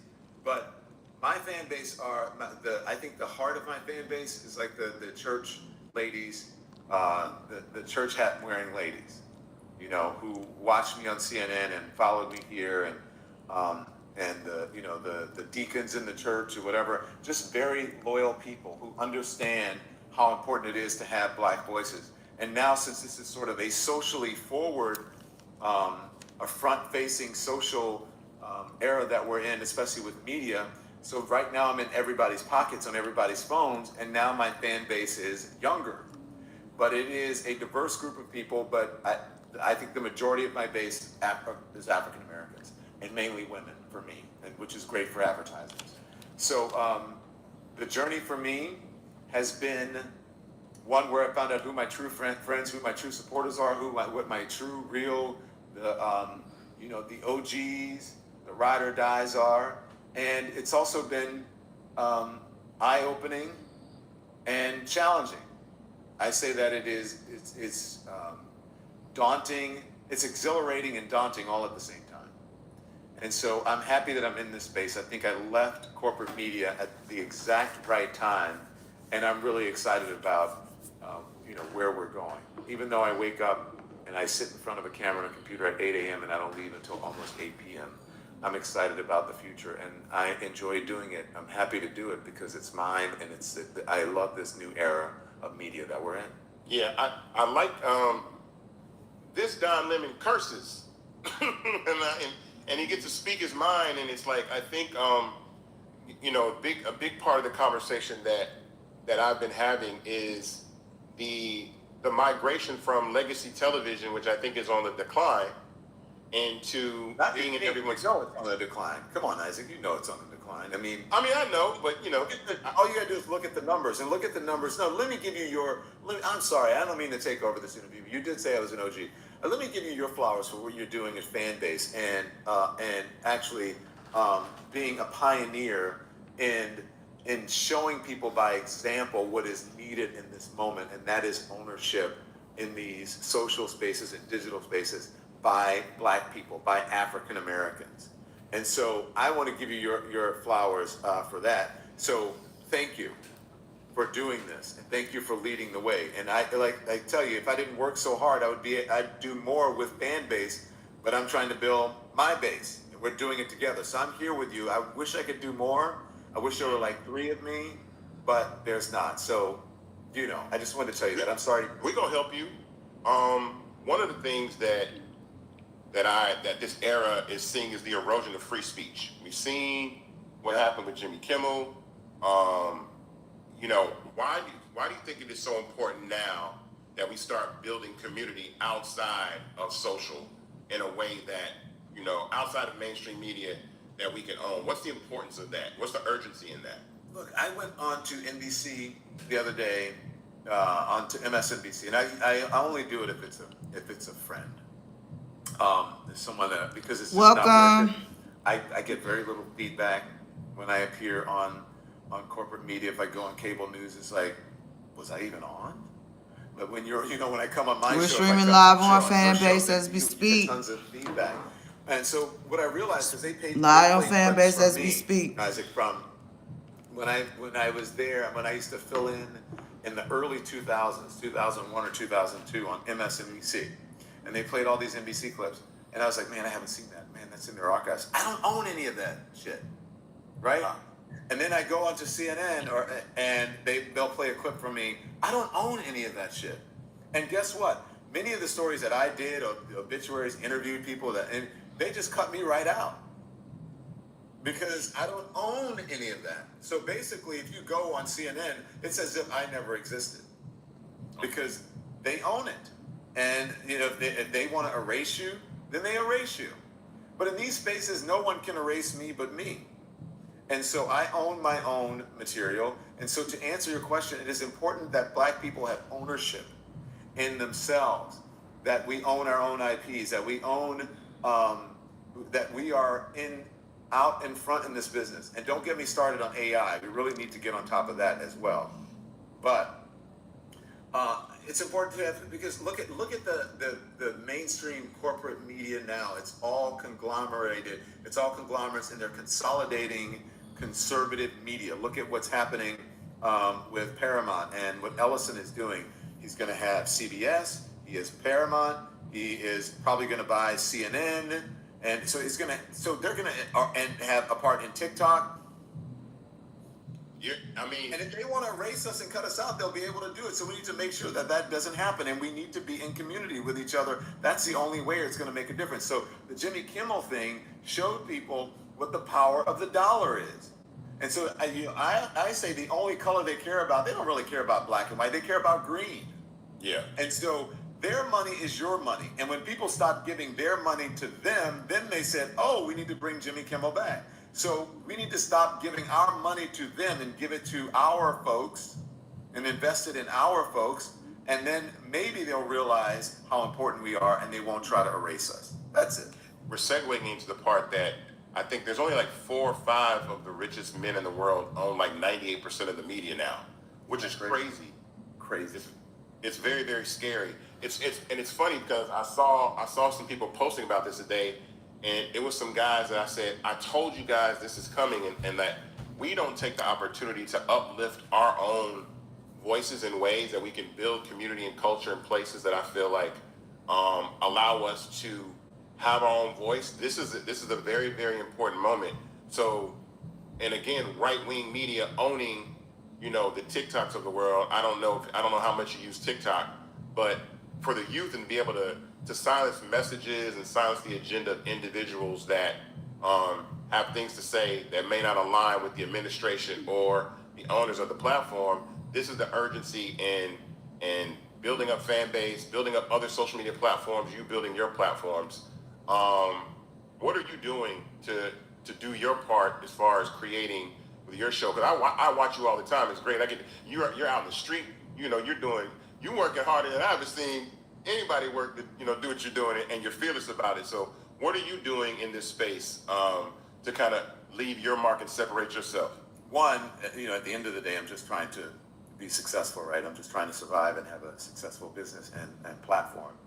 But what I try to do is I try to collaborate with as many people as possible, and I try to collaborate with a diverse group of people, and especially people of color. So if you will watch my program, many times you'll see, you know, Black people, like you'll see today, if we had the Diddy verdict, you'll see Simone Redwine, or you see Monique Presley, who's on all the time on the program, or you'll see a Charles Coleman. And I think that many times from these conversations, Black voices are missing. But also I have Asian voices like Katie Fang on, because I think it's important to have a diverse group of people. But so I want to make sure that we have diversity and from very smart people. And I find that especially as it relates to culture, our folks know everything about the culture.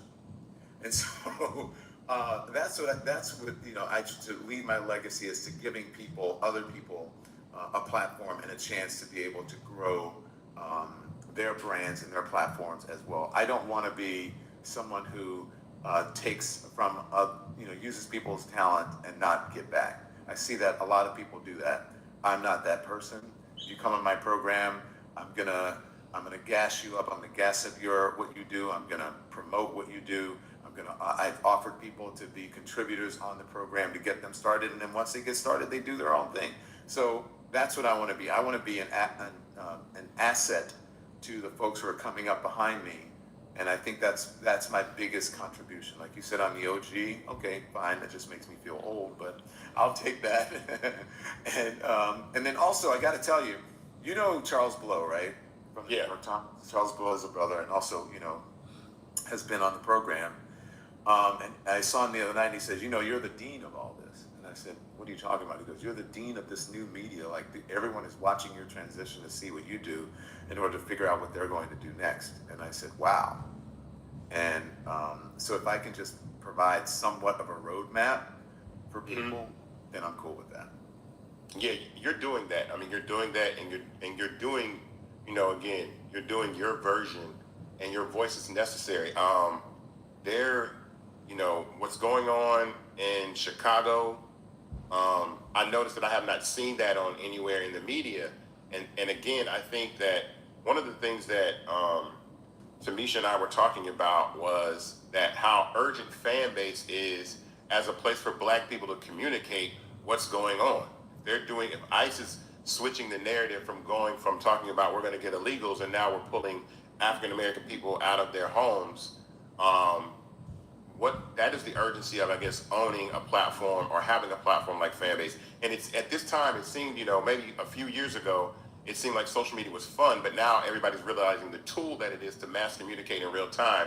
And in our version of the Underground Railroad or urgency to get messages out, I would want to hear your thoughts on how utilizing media platforms like Fanbase can serve in getting a wider message out when we know it's going to be hard to get these messages out on these legacy apps. I only get feedback from social media now. Mm-hmm.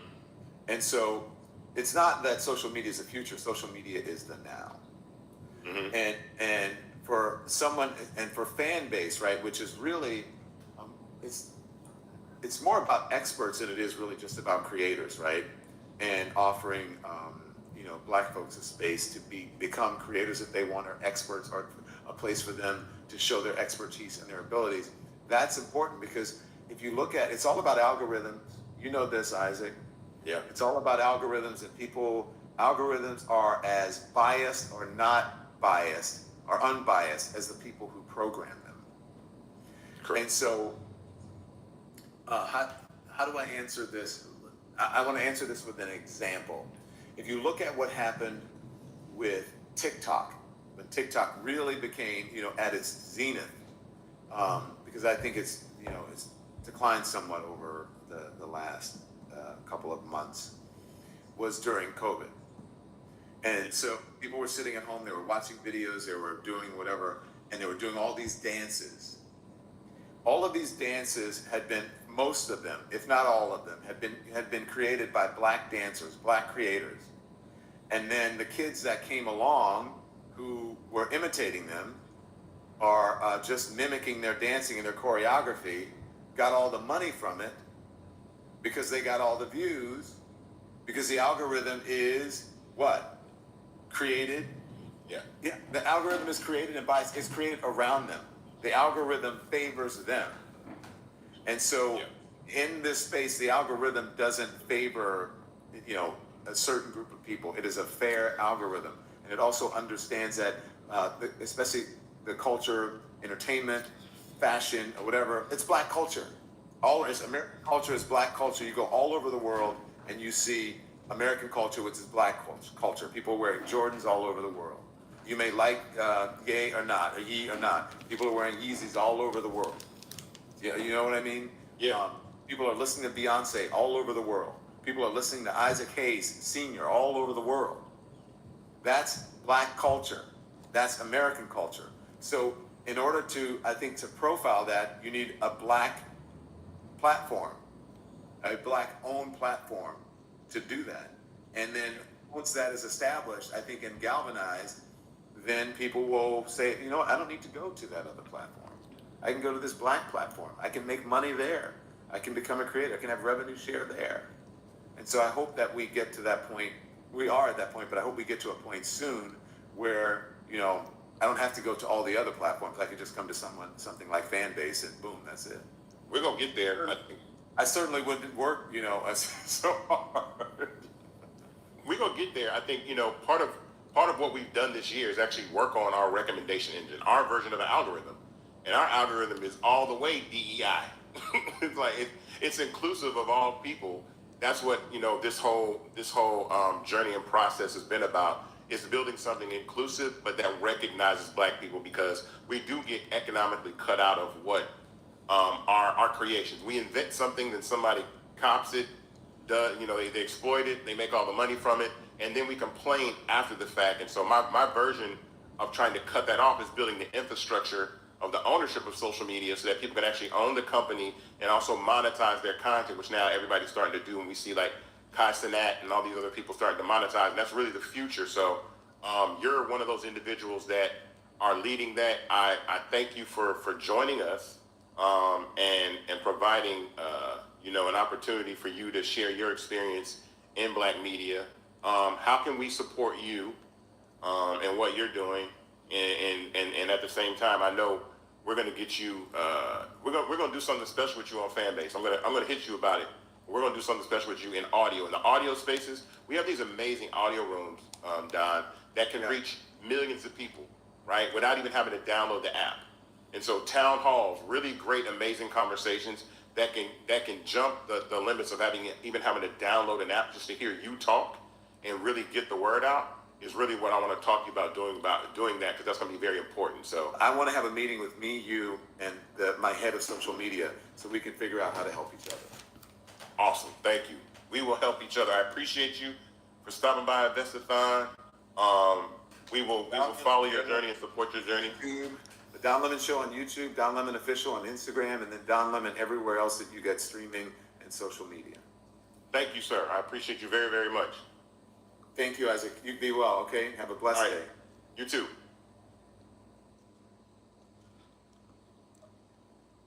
The link is in the chat, everyone.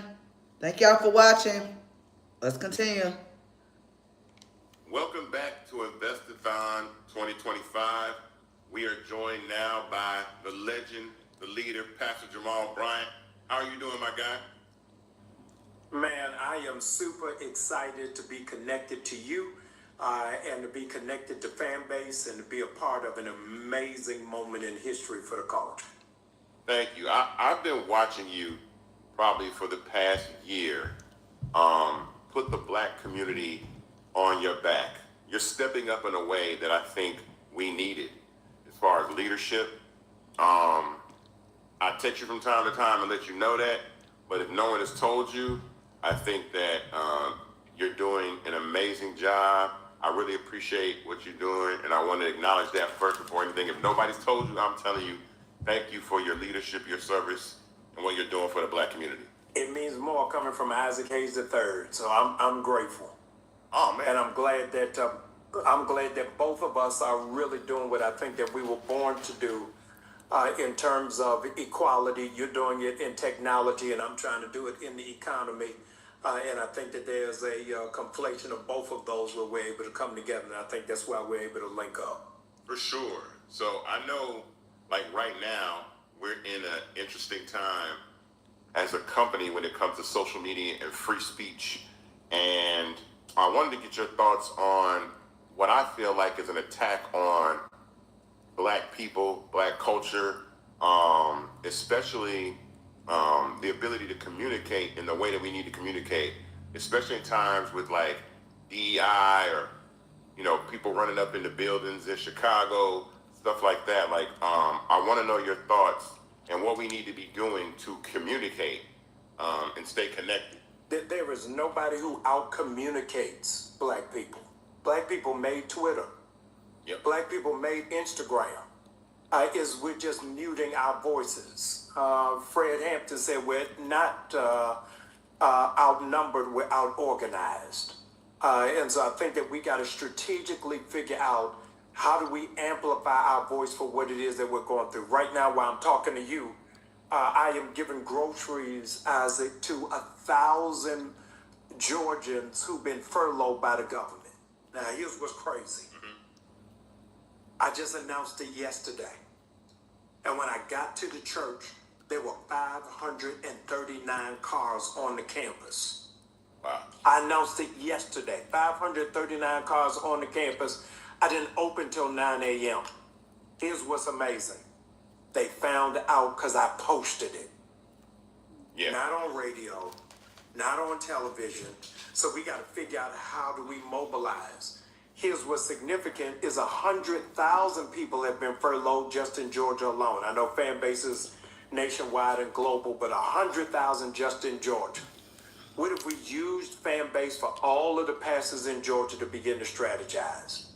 What if we begin to really do focus groups because of what we're seeing in real time in Chicago on fan base right now should be the leaders from Memphis talking to the leaders in Chicago to say, hey, what are y'all doing? What should we be looking for? That we don't just take it from clips, but we take it on the ground. And so we know how to communicate. We just don't know how to communicate to each other effectively. Wow. Yeah, I mean, Fanbase does have, I've always talked about the audio rooms on Fanbase and the ability that we could communicate in real time and organize. I think that's an amazing tool that I feel like we don't use enough or take for granted. But interestingly enough, that this is a part, about 98% of all the media in this country is owned by 4 or 5 people. When you think about Elon Musk, Mark Zuckerberg, and now Larry Ellison, who has Paramount, Oracle, and now TikTok. What do you think about media ownership and why we need black media ownership and why that's so important? Yeah, I think that the Sinclair family found a very valuable lesson Most recently, when Jimmy Kimmel was taken off of the air because of remarks that he made around Charlie Kirk, they took him off. Disney lost Isaac $3.4 billion in a weekend, and by that Tuesday, he was back on the air. The Sinclair family said, I don't care what Disney says, there's a whole lot of local markets we're not going to put them on. But what was significant and strategic is that they didn't realize that nobody's looking at linear television anymore. His numbers are higher than they ever been, but because of streaming. But Isaac, let's go back a different way. Flags went half-mast. The Senate had a moment of silence. They're talking about a day of memorial. Forget everything else. Isaac, drum roll, for a podcaster. No matter where you feel about Charlie Kirk, he is not an elected official. He's not a general in the military. At the bottom line, he's a podcaster. So those of you who don't understand the power and the influence of what streaming and streaming capacity can do, then look at Charlie Kirk as the test tube baby. Last year, he was able to amass $48 million, and he's not on ABC, not on CBS, not on CNN, not on Fox. Did it all digitally. So I'm going to ask a question to the community. Where's the black Charlie Kirk? I'm not asking you where your politics are, whether you left or right. But that is talking about using a platform to our advantage, and from doing it online is how you got Turning Point. Turning Point is built online. And so what it is that we talk about, and Isaac, we deal with the whole diaspora of issues. But imagine if what Turning Point did for Israel, black platforms can do for the Congo. Black platforms can raise it for Sudan. Black platforms can do it for what's happening in Haiti. Black platforms can do that for our brothers and sisters, Palestinians. And so we've got to enlarge it around the conversation on who Cardi B is beefing with today. There's a whole lot more than how much time is Diddy getting. And we got to figure out how do we use these platforms to really strengthen, equip, empower, and inform. Knowledge is power, and the Bible says our people are dying from a lack of knowledge. Wow. So that is a fact, and some bars in there. When raising capital for Fanbase, the two things that I thought were very important is allowing people to invest in the platform and have equity and have ownership. And you are a Fanbase investor. Thank you very much. I appreciate that. Thank you. But also the ability to, own something and communicate with our people, but then own something that these platforms scale to hundreds and billions of dollars.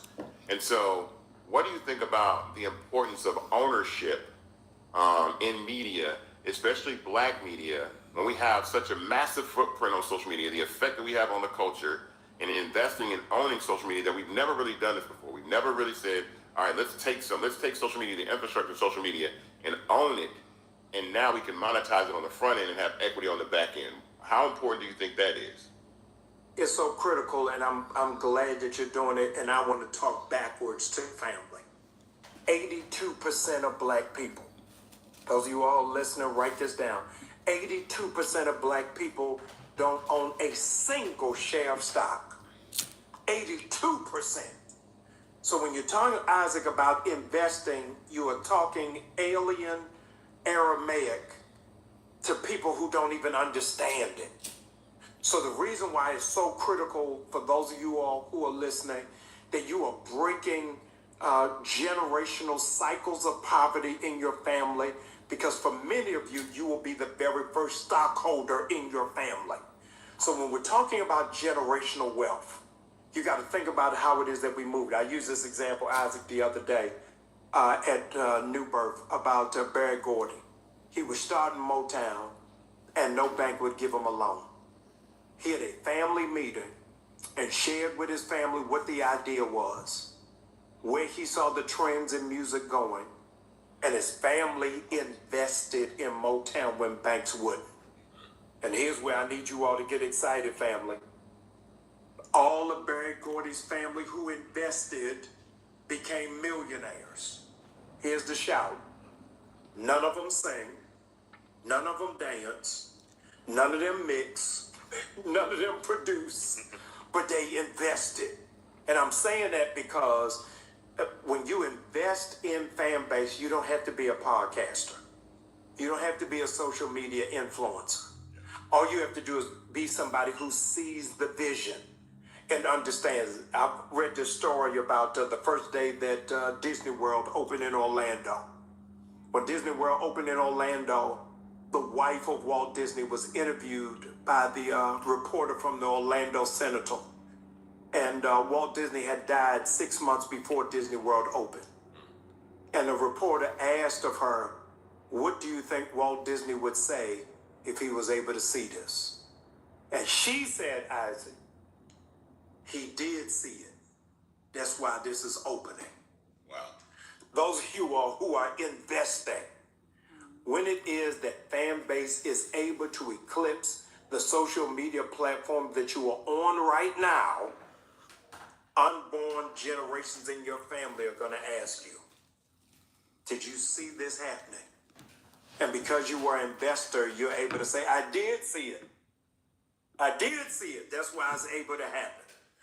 And so I want you to see, because a lot of black people are skittish about investing because we got trust issues when it comes to finance, it comes to money. This brother has built this on his blood, sweat, tears, and his back. And he ain't going nowhere. He is not in witness protection. He's not coming to you from Cuba. He coming to you from the SWATs. He getting it out the mud. So this is a viable option and opportunity. This is what old Jewish people do. This isn't racist. This is a fact. Old Jewish people bought their children stock for Christmas. Yeah. How would you all's family life change if going into this house, because you already ain't supposed to be in Target no way. So what you gonna do with that money, y'all say? What y'all gonna do with that money? I want to challenge you, really. I want to challenge you to invest, but don't just invest for you, invest for your kids. Miles Monroe said the best ideas are in the cemetery because most people die with their idea. They never live to see them happen. I want to live to see fan base as a real commodity for the community that takes us to the next level. I'm affirmative in that. I claim that every single day. You know, that's why. You know what I'm saying? That's why we're here now. I've been working really, really hard on this, and you know, I'm watching things right now with AI that are using the likeness and image of black icons like Dr. King, like Michael Jackson, like Tupac. And I'm like, yo, that's ownership and IP. Even in the world of AI, there's a value there that we all have digitally online, and we need to protect that. And I don't stand for that. You know, I mean, my father is an icon in his own right. I don't want people taking his image and his voice and making videos out of it without our permission and using that. That's highly questionable. What do you feel about that, and where do you think we're going with AI and protecting, you know, our culture? The dear brother Van Jones said a statement I disagree with. He said AI is the only opportunity black people have for reparations. I don't think it's our only opportunity, but I do think it is an opportunity. This summer, Isaac, I shut down Vacation Bible School. Those of y'all that grew up in the church, the Vacation Bible School, summer camp that church has for kids, I shut it down and said, these black kids ain't gonna be coloring Noah's Ark. They're gonna be learning coding and robotics. And I brought in 175 kids to learn AI. It is the wave of the future. I read an article in Newsweek, y'all should go look it up, on black people will be the most adversely impacted because of AI in service industry jobs. And so we've got to figure out how do we train and how do we get a trade. This is a critical moment with, I don't even know how many people are furloughed by the government. But the other missing integer is how many black people are going to be impacted because they got contractual jobs. And so when it is that you have AI, you're able to curate your own future and curate your own path. I was just outside, as I said a moment ago, giving out groceries to these families, and one of my staff said, we haven't seen this kind of number since the heart of the pandemic. And we are in a pandemic. 300,000 black women have lost their jobs since April. We now in October. And the fastest group to get jobs is white men. Y'all, come on, you got to get up and shake yourself. We falling asleep at the wheel. Rip Van Winkle is back. But if we don't get aboard this AI train, I think that we're going to miss an amazing opportunity. What are we missing in our community about coming together and supporting each other? Because we can move. This is something that you did, something that I'm gonna tell you that you might not have known, and you probably do know. After the election last year, when Trump won, 25 million people downloaded Blue Sky in 90 days. And from that period, it made the app worth $700 million in less than 90 days. And what are we missing as black people to say, everybody black in the country, that here's your voice, here's my voice, just go download Fanbase. But before you do, invest, and then watch the value of something that you invested in increase just by doing that, investing and downloading.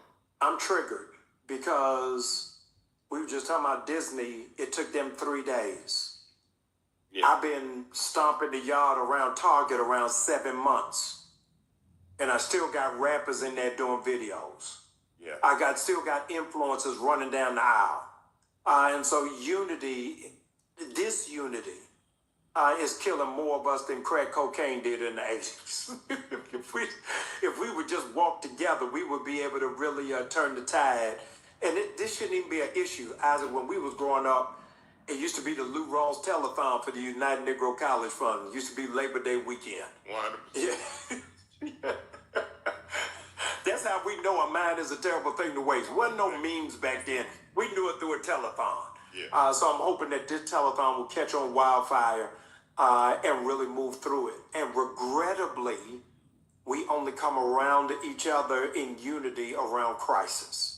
Somebody got to die. Somebody got to get shot. Yeah. And I'm telling you, we're dying from a lack of knowledge. We're dying because we don't have skin in the game. And Fanbase begins to turn that tide for all of us. Wow. Well, I want to thank you for joining us this evening. I appreciate you as always. I got something we're going to do for you, because I think you have another town hall coming up, if I'm not mistaken, right? Yeah. Okay, and we're going to air that. We're going to air that town hall as a watch party on Fanbase Live. So when is that? When is that town hall? Coming soon. Okay. Stand by. Okay. Stand by. We are trying to get some real stakeholders here. Mm-hmm. But right now, like our sister Jasmine Crockett can't leave the hill right now. But I need people like her at the table in order for this to happen. So as soon as the smoke and the fog lifts, then I'm coming back around the mountain. For sure. All right. Well, thank you for joining us again. I appreciate your service, what you do for our community. You are a true black leader. This is what black leadership looks like. And I want to thank you for joining us. And I'll talk to you soon. We in it together. Love you, brother. Thank you, sir. Thank you. Yes, sir. Okay.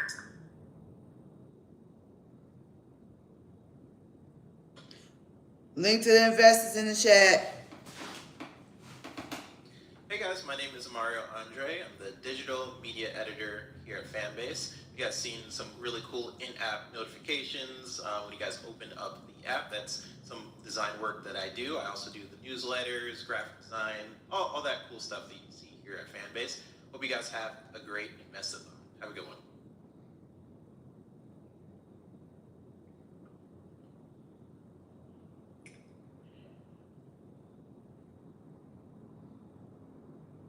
Welcome back to Investathon 2025. I'm back with Tamisha Harris. Tamisha, we've been watching everybody, join us this evening. When you came to me, you said that Fanbase was an emergency. It needed to be our underground railroad. Like, what did you mean by that? So when I came to you, I've been in news for over 15 years.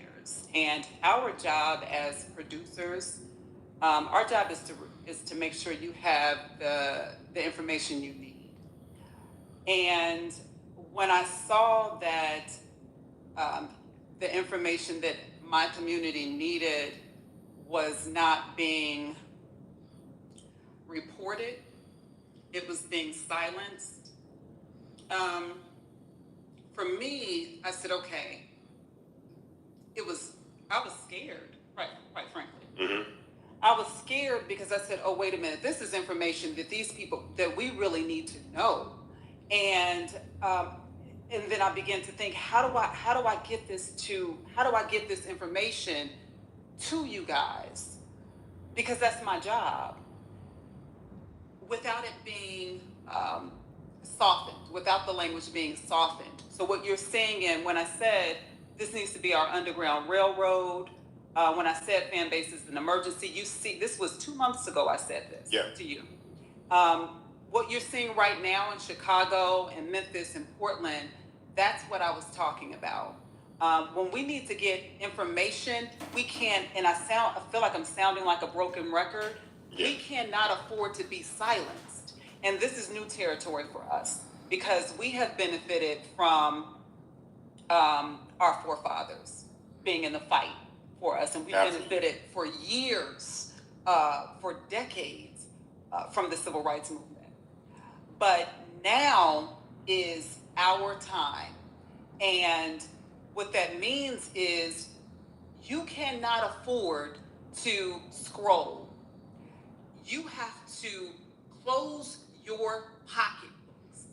You have to, but before you do, invest in Fanbase. And here's why. We're talking about investing in Fanbase, but here's why this is so critical for us. Because we need a place to organize. We need a place to be able to get information to you so that you won't find your family, your kids zip tied. That's important. That you have a place you can go to and get the real information. Because you saw what was going on in Chicago in Bites. But that story should have been on every single news channel. Let's pause right there. Let's talk about that. Yeah. Because that's kind of what we're talking about. It's like you haven't seen one video of a black child being zip tied on any social media platform, and I said this before. But when there was an assassination of a young white man, that video was everywhere. Yeah. And we know on social media that when they don't want you to see something gory or graphic, it gets pulled down immediately. Yeah. So when I'm looking at videos right now of, I haven't seen any children zip tied. I haven't seen any of these videos that are talking about what's going on with black people, but I've seen. But they're separating black people on one side of one paddy wagon and brown people on the other side. Immigrants, like these are things that the witnesses are telling us happened. Why do we not see these witnesses on TV telling the stories? This should be on every single network. The top story, the headline. We should be getting it from different angles. We should have reporters on the ground, not just local reporters, but national reporters on the ground in Chicago right now, in Portland right now, in Memphis right now, and wherever the administration is saying, oh, this is where we're going next. Get the reporters on the ground now. We have the resources. Where are they? Yeah. And so that's why I say, now wait a minute. Fanbase is an emergency because we have to get this information to you. This is not about, this is Fanbase. How is it going to help me? And I don't want to invest because I'm going to make whoever. No, this is about your life. This is a silent killer. It's like carbon monoxide. Mm-hmm. It's colorless, it's tasteless, it's odorless. And what's happening is it's happening in your algorithm and you don't see it. You're not going to see it until it's time for you to speak. Until it's time for you to breathe and you don't have oxygen. Yeah. That's when you're going to feel it. That's when you're going to say, oh, wait a minute. How do I tell my family in the Bronx that such and such is happening? How do I tell my family in San Francisco? How do I tell my family in South Carolina? You can't. Or how do I let people know this is what's going on? We have to have fan base. That's what I mean by Underground Railroad. And what I say about that is we haven't seen any of these trauma situations that have happened to us, but I definitely saw people making memes of Martin Luther King using AI, and Michael Jackson running around with fried chicken, and Tupac and Biggie and Malcolm X, and that stuff can flow freely. Yeah. That our icons can be mocked and made a mockery of, but the real information that's affecting us is not getting to you and not being seen. I've seen things with AI in the last week that I already understand that there's going to be a separation between like people that want to live in the matrix and people that don't. And I think people are going to want to be on platforms where there's reality, where there's real things happening. I don't want to see a bunch of content that's just made up of AI videos and it's not really what's going on in the world, where you can just manufacture something, or even when those platforms are used to generate videos that are not true, or stereotypes of black people, or stereotypes of people are committing crimes, and then those are fed through the algorithm. Yeah. People don't understand the game that's being played right now on these larger platforms, and why conservatives have captured all these platforms and started to own them. And so it's extremely urgent. It's extremely urgent. I'm glad that you're here. Yeah. And then I want to also talk about this situation of unity. I think that Jamal spoke on is like what is holding us back from coming together, right? Because again, you said this before. You said, like, why does it take this much for us to come together and build, a product and own something? I gave you my perspective, but tell me yours. Well, my perspective is this: in terms of unity, listen, we have to organize. What you'll see soon is that fan base we don't have an option.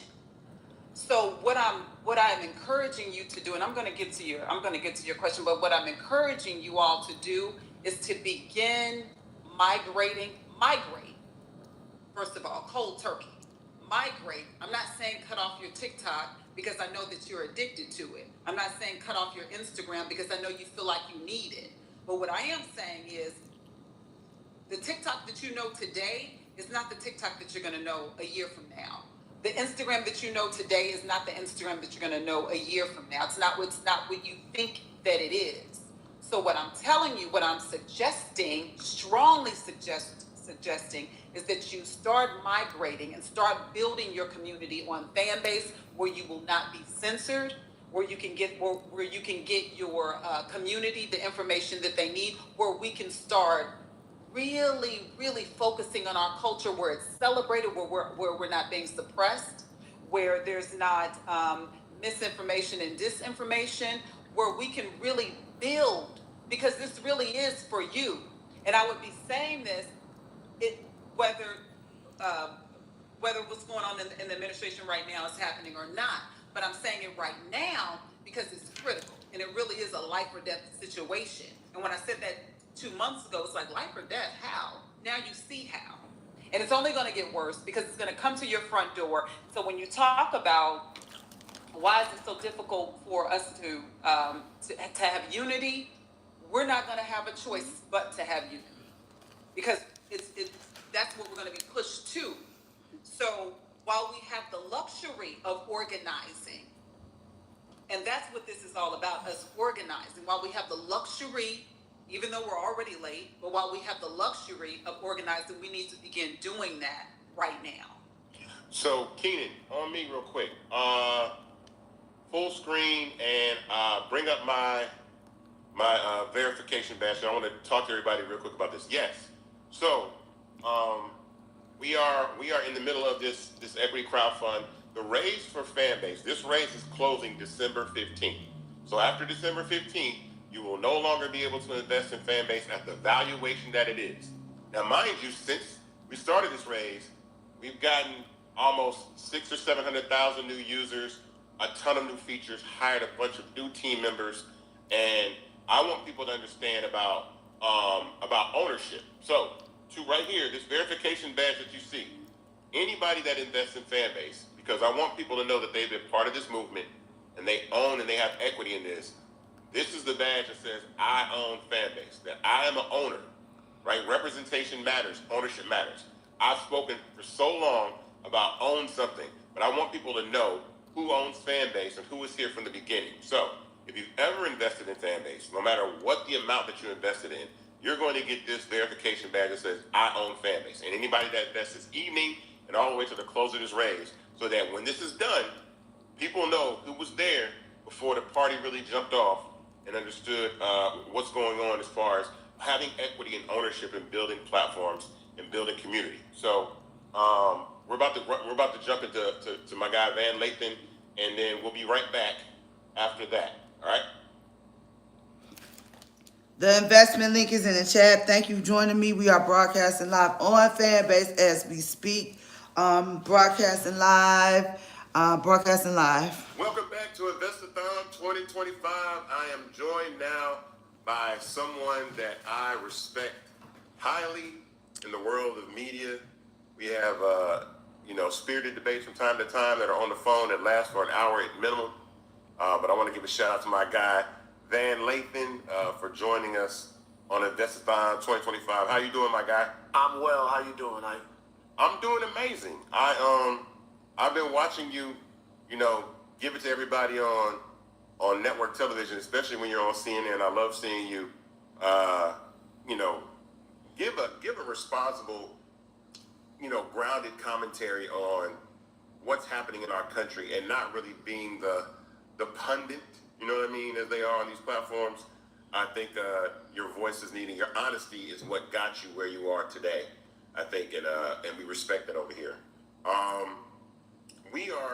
We're moving into the space of independent journalism that I think with social media. How do you feel about where we're headed and where we're going?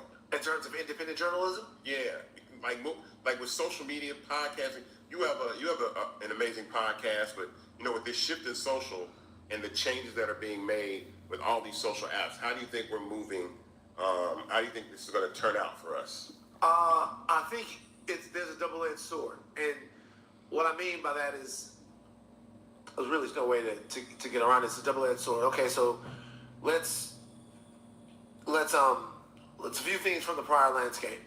So I'm not an independent media journalist person. My Spotify owns my podcasting. Gotcha. So that's a gigantic, ginormous conglomerate and a company. I'm not a part of any legacy media, and not being a part of legacy media frees you up to maybe do things or say things that you wouldn't be able to say on there. Let's take an honest look at the landscape right now. There's upsides and downsides to each thing that we're talking about. Legacy, independent media, new media versus legacy media. What are the downsides? There were at least some sort of safeguards on legacy and prestige media. Mm-hmm. Meaning when they lied, and they did, it had to be a gigantic lie that everybody agreed on. And the reason why it was like that is because if something, an entity like CBS, NBC, they come out and they say something that's untrue, well, then you sue a gigantic conglomerate. Mm-hmm. And you sue a gigantic conglomerate, and the damages that you can win from that conglomerate are immense. But not just that. The harm to their prestige was such that whenever they get caught in a scandal where they lied or they got some information wrong, it significantly affected their place in the marketplace. Meaning if Americans are looking for a place to get truthful information from, or even somewhat accurate information from, and it's between those big companies, part of their selling point to America is that we give you the most accurate stuff. Mm-hmm. Fox changed that. I'm not saying that they were all honest before Fox, right. But I'm saying what Fox did was Fox came and said, we can give you news that is blatantly and obviously slanted and leads to disinformation and misinformation. But our saving grace is that we're the #1 news source. The Dominion lawsuit against Fox is a gigantic development that kind of goes under the radar in terms of what a big deal it is. it's a private company that sued a major network broadcaster for publishing misinformation, and they won nearly $1 billion. Like a gigantic settlement. Yeah. Now, all that being what it is, there were some standards. A lot of these journalistic standards were cultural norms. I'm going to be honest with you. Some of this stuff was, I am a journalist, I won't lie.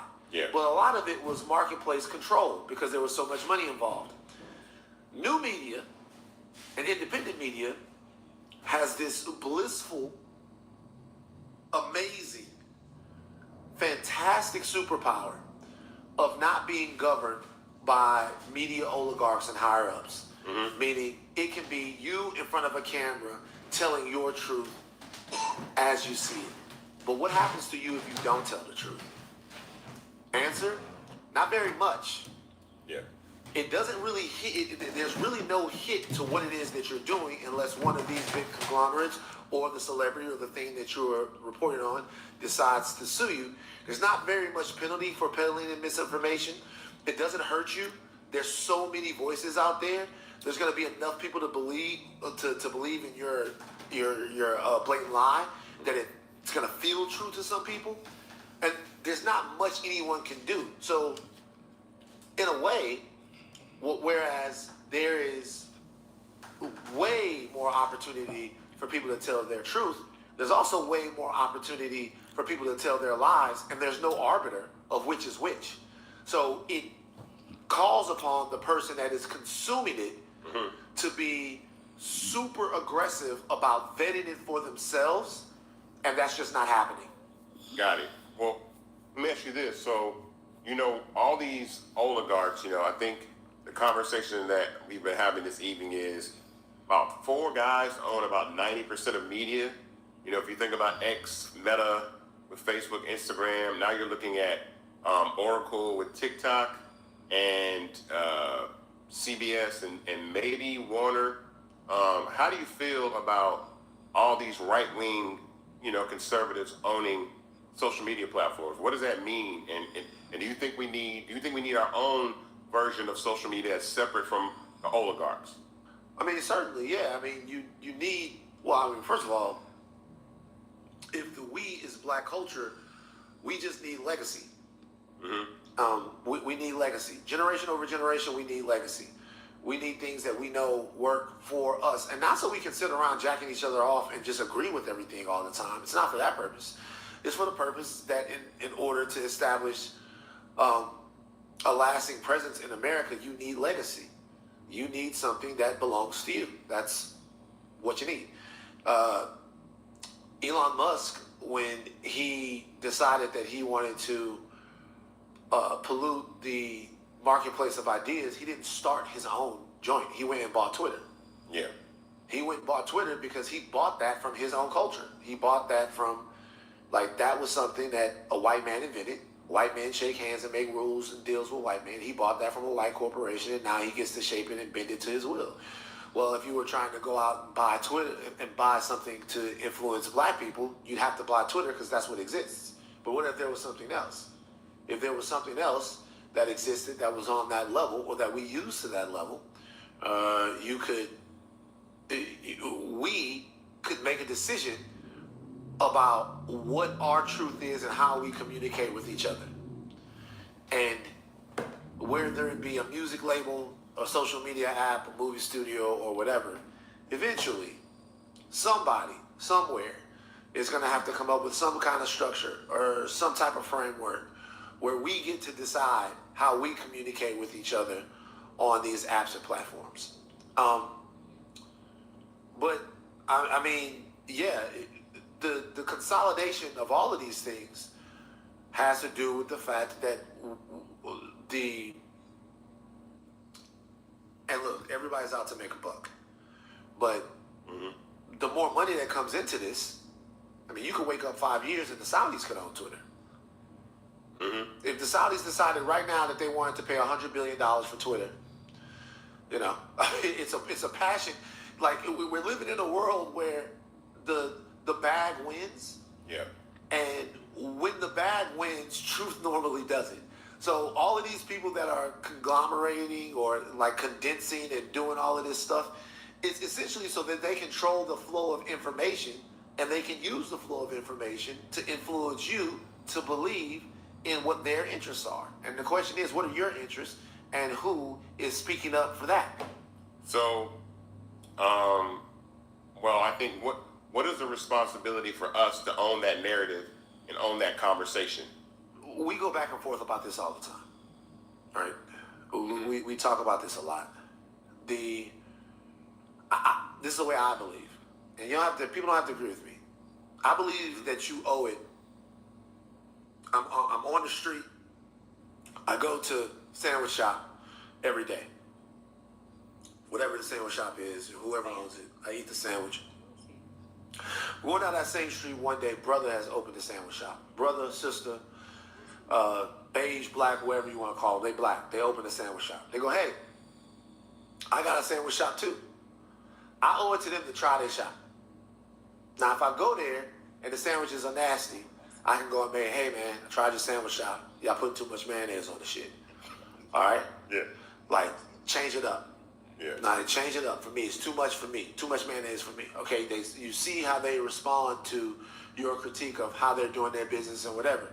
But you owe it. You owe it to them, to me, culturally, to try the sandwiches. To patronize their business, you should do that. You should do that because if you think holistically about community, then you think about what it means for that person to have success. How is this another conduit for the black dollar to stay inside of the black community? Is this an expansion of the black community? And when you look at any job, any sort of industry where black people are trying to make a push, you owe it to them to give their thing a spin. This is different insofar as, do you trust your community enough for the intelligentsia of your community to have power in America? Do you trust the smart black people? Mm-hmm. The world knows that you trust the smart white ones. White guy graduates from MIT. He says, I have an idea. When he turns around, he's got $50 million. Right? This has happened with us. But do you trust them? And that doesn't mean that that's always going to work out. But what it means is if you think black movies are important, well, then you'll go see them. If you think black tech is important, then you'll support it. If you think black restaurants are important, then you'll support that too. I'm being typically hyper-verbose about everything, but I will say this to put a button on this particular point. There's an extra added thing that's about to enter into this. And we see it happening already, which is persecution. Mm-hmm. We're quickly careening towards a political reality in this country to where what you say will get you persecuted by the powers that be.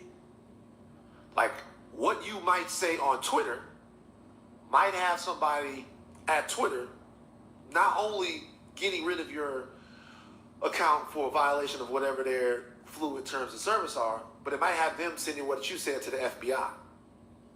It might have them sending what you said to some other overlord in order to get you in trouble and have somebody come after you, your freedom and your business and your personal persona. The question is, when you're talking, who do you feel comfortable talking to? Who do you feel comfortable talking around? Who do you feel comfortable with your data, with your information? Do you feel comfortable with people from your own community that you might know having that? Or do you feel comfortable with Elon Musk and some of the other people? Barry Weiss at the Free Press, who is now going to be editor-in-chief of CBS News. Do you feel comfortable with them? Pretty soon, black media spaces, black tech spaces, they aren't going to be a choice. They're going to be a necessity. They're going to be the only place that you might be able to express yourself freely and honestly. And then the question will be, once they have that power, how they respond to it, and you never know. Wow. Well, thank you. You put a lot of intelligence and intellect into this conversation tonight. Tell everybody where they can find you online, where they can watch your show, and they can support you and find you. I don't care. I'm not saying that. No plugs. If you like me, come. Like, if you like me, you've seen me before, Come find me. I ain't got nothing to sell you. I'm telling you right now, get involved in your future. Whether you hear it from me, whether you hear it from Ike, he got some Atlanta propaganda to sell you. Whether you hear it from me, whether you hear it from Ike, whoever you hear it from, I don't need you to come get more from me. Just get it from somebody. I appreciate y'all. Thank you, man. I appreciate it. Thank you very much for joining us, my guy.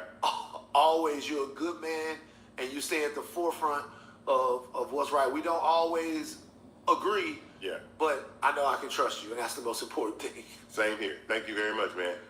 All right, peace. All right. Right after this broadcast, we'll be taking questions, fan base. We'll be taking questions, and then we'll be going into movie night.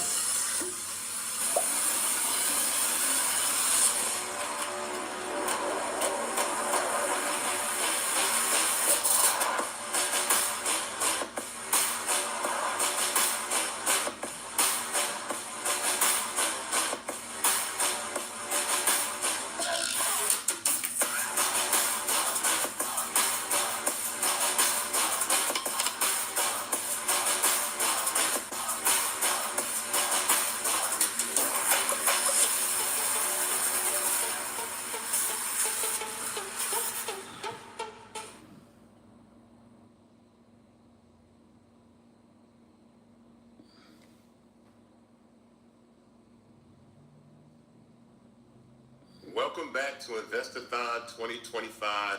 I am now joined by a phenomenal black woman who is standing in the gap, defending this country, and leading us in a crazy time right now. And I'm so thankful that she's here to join us this evening. I appreciate her. Everybody welcome Congresswoman Jasmine Crockett to Investathon. What's up? How are you? You good? I don't know anyone who is sane and good in this current time, but thank you for asking. As we are speaking, obviously the shutdown is in full-throated mode, and so things are about to get really, really difficult for so many federal workers. Not that things haven't been difficult. So just a lot of stress, trying to work for your constituents while also trying to make sure that you're taking care of the good people that take care of your constituents every single day. So just a lot going on. Well, from me to you, I want to say thank you for your leadership and your service. You're doing a phenomenal job. Whatever you need from me and us, always feel free to reach out. But thank you, for what you're doing. We had an opportunity to speak some months back, and the conversation about ownership in social media came up. And it's funny how drastically things have changed in just a short time. Share your thoughts on this new right-wing takeover of all media and kind of what that means, especially for the black community getting their messaging out. Yeah, so a couple of things. Number one, when you and I talked about the fact that we are already behind. So we feel like, hey, we in the game now because we didn't got on social media, right? And it's like, by the time we jumped on social media, they decided, you know what? We don't want to just be on social media. We want to own the platforms. And that way we can dictate how you get your information, which information you get, as well as decide that we will make it okay for lies to come through. And typically they come through at a higher and more rapid rate than the truth. The truth always seemingly gets suppressed. And so it is important not only that we get to the point that we believe in ownership, and not just for social media. This is for everything, right? Like businesses, we need to own them. So we're not over there begging somebody to have a spot at their place. That's essentially what we are doing right now.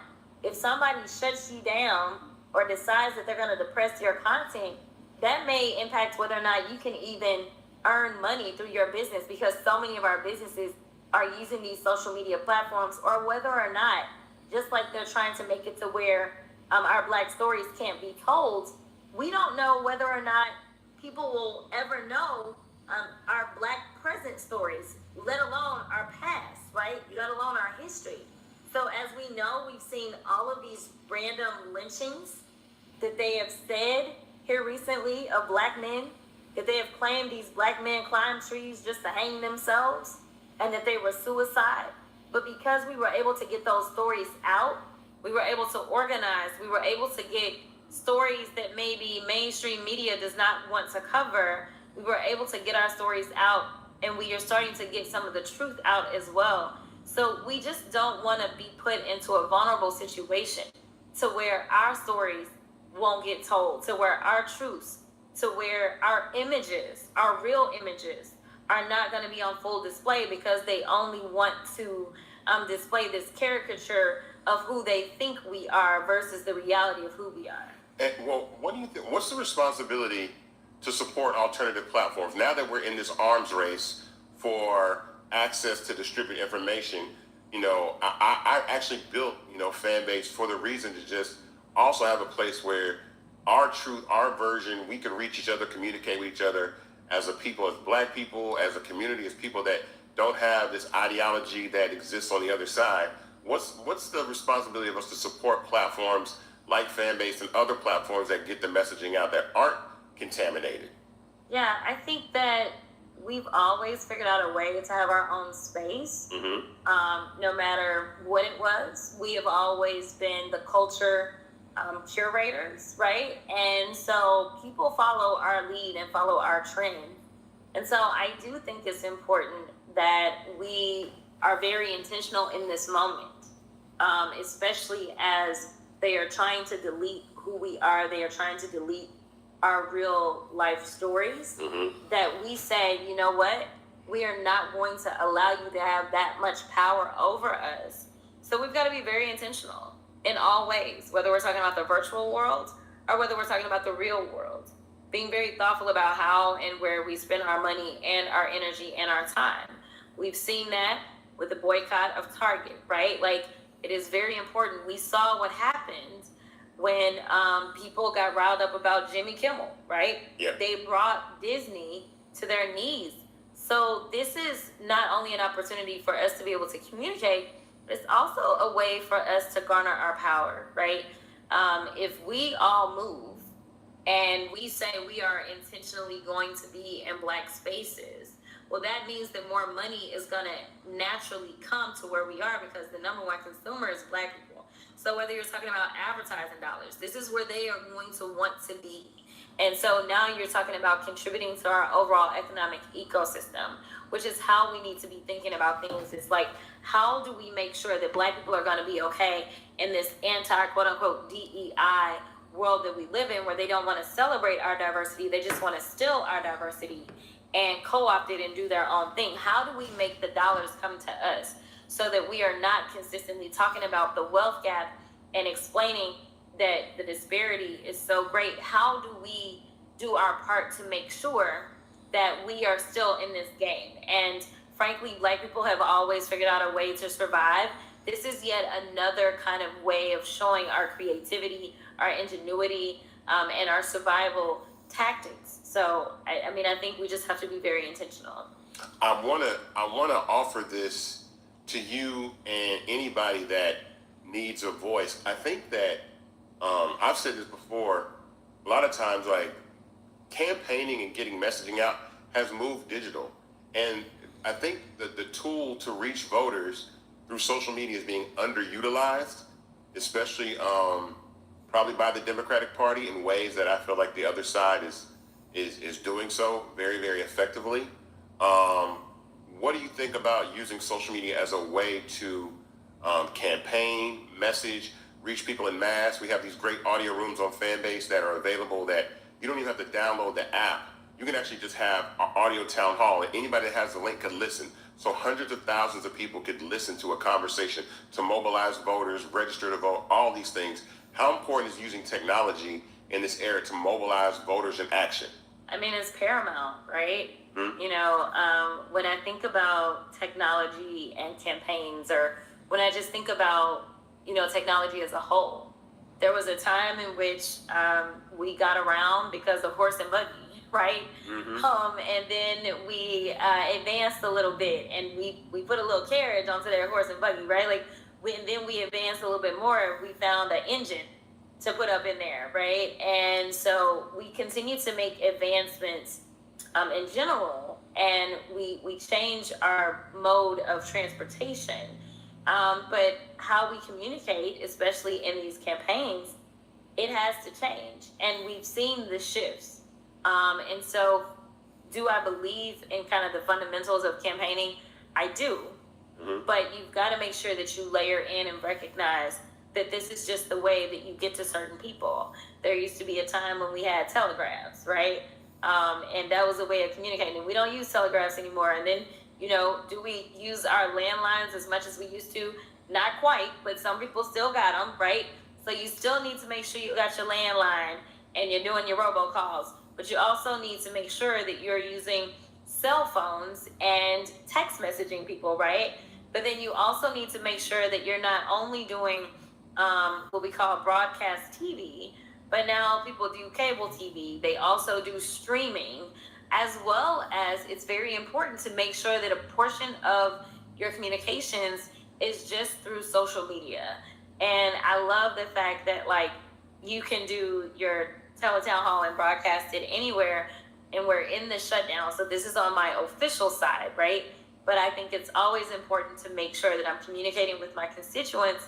And one of the things that I told my team is that I didn't just want to do the teletown hall anymore where we just jump on the phones, but I was like, we need to simulcast this all out online to all the platforms that people prefer. And so we are going to try to add that component to it as well, so that it's, yes, I'm on the phone. So for my OGs that are like, I just want to call in and listen, they can do that. But for people that are saying, I'm not getting on the phone and listening, but I will pull up, you know, my app and I'll listen to a live.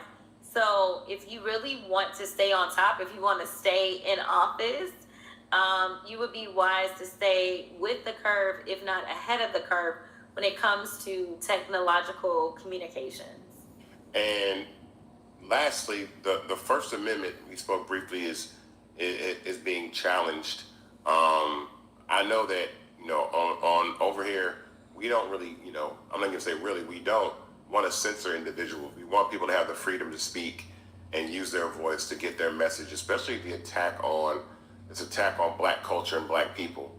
How do you think we should move in this way of communicating and utilizing our voice to express what's going on and fight in ways that we can, just using our voices online to spread awareness? Yeah, it is so important. I mean, the only thing that's been revealed to me is that we have failed. We have failed to adequately and accurately educate people on what it is to be patriotic, what it is to be American, what it is to be a country that has a constitution, and what it is the Constitution stands for. The fact that we debate some of these things is absolutely astounding, because I'm like, these are basics. But when you have people that are at the very top and they are acting as if there is an argument to be made, then no wonder that other people are struggling. And so our First Amendment, our constitutional rights are in distress right now. And it's not just the First Amendment. But, I mean, I would imagine that if it's first, it was kind of important, right? Absolutely. And so this is where you're going to get your freedom of speech, your freedom of assembly. And so we've seen them trying to go after freedom of assembly so much with the protests, right? They've tried to crack down on protests in general. That is what assembly looks like. We've seen them going after freedom of press, which is also the First Amendment. And this is where we see all the shakedowns from Trump. You know, Trump has finally been able to get him some coins by suing everybody that says something that he does not like, and then just getting a payout. I mean, the corruption is astounding. And I'm sorry, but like, if y'all would have elected the Black woman, at a very minimum, y'all already know she wasn't even gonna try this stuff. Because Black people already know we be under the damn jail. So like, yes, like, but this is what happens when you got privilege. For those that didn't know what it looked like, just look at the White House, the 34 count convicted felon, who's not a Black man, to be clear. Because like, never would have happened, but nevertheless, right?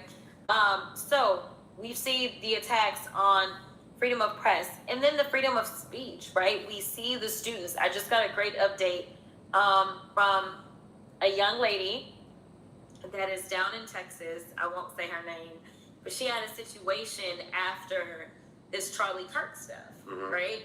Because they forgot what freedom of speech looked like when it came to, you know, even just repeating his own words. I mean, repeating his words was like controversial. I'm like, was it controversial when he said it?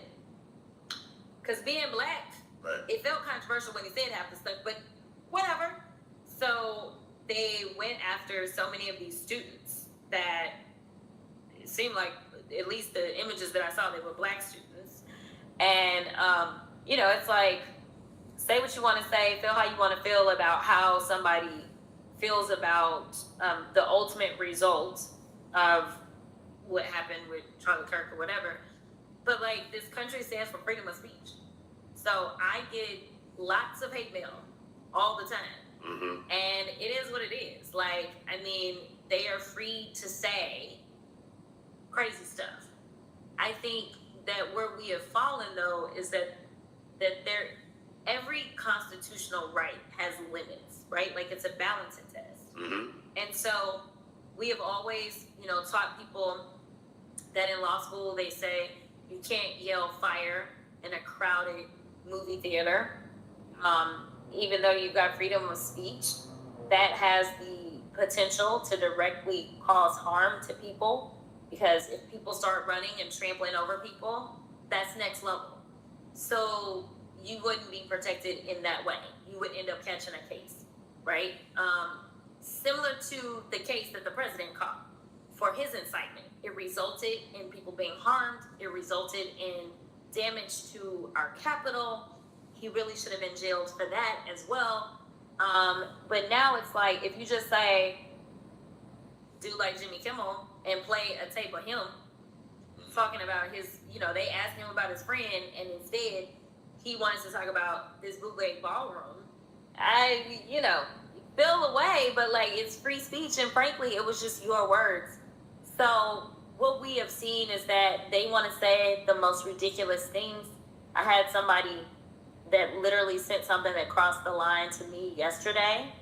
So Capitol Police gonna need to pay him a visit, because it did go into that realm of like criminal, in my opinion. And so, you know, he'll hopefully get a visit as soon as we track down the IP address and all that good stuff. And so some people just gonna have to find out in real time what is really free speech. But I just want to say thank you to the American people, the people that are pushing back, the people that decide that they're going to show up for jury duty, the people that are rejecting these ridiculous cases when they come to grand jury, the people that ultimately will reject some of these ridiculous cases once they end up being tried. It is insane what we are experiencing, but I know we can make it out because we are standing on the right side of history. And so I want people to be bolder in exercising their freedom of speech and making sure that they are as critical as they feel like they need to be of this administration. Because if they can silence you, then they win. And that's exactly what they are trying to do. They are trying to threaten people into silence. And therefore, when there is no opposition, they are able to destroy us. And I refuse to be destroyed. And I know all of you that are watching right now refuse to be destroyed as well. So it's so important that you continue to use your constitutional rights and raise your voices. Wow. Well, thank you. We are going to be here for you in any messaging that you need to get out. Fanbase is a platform. Excuse me. Fanbase is a platform for everybody. Excuse me. Hold on. Fanbase is a platform for anybody that wants to exercise their right to free speech. And I thank you for joining us this evening. I appreciate, again, what you're doing, and thank you for taking this time. I know you're a busy woman, so I appreciate you stopping through and blessing us with your presence this evening. So thank you very much. Absolutely. Good to see you.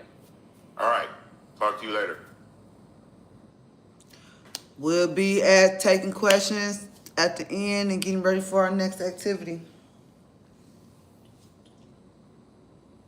All right. Welcome back to Investathon 2025. This is the end of the program. Tamisha, any closing words? You know, I would just say, you know, invest in Fanbase. It's the only place where our voices are not at risk of being silenced. And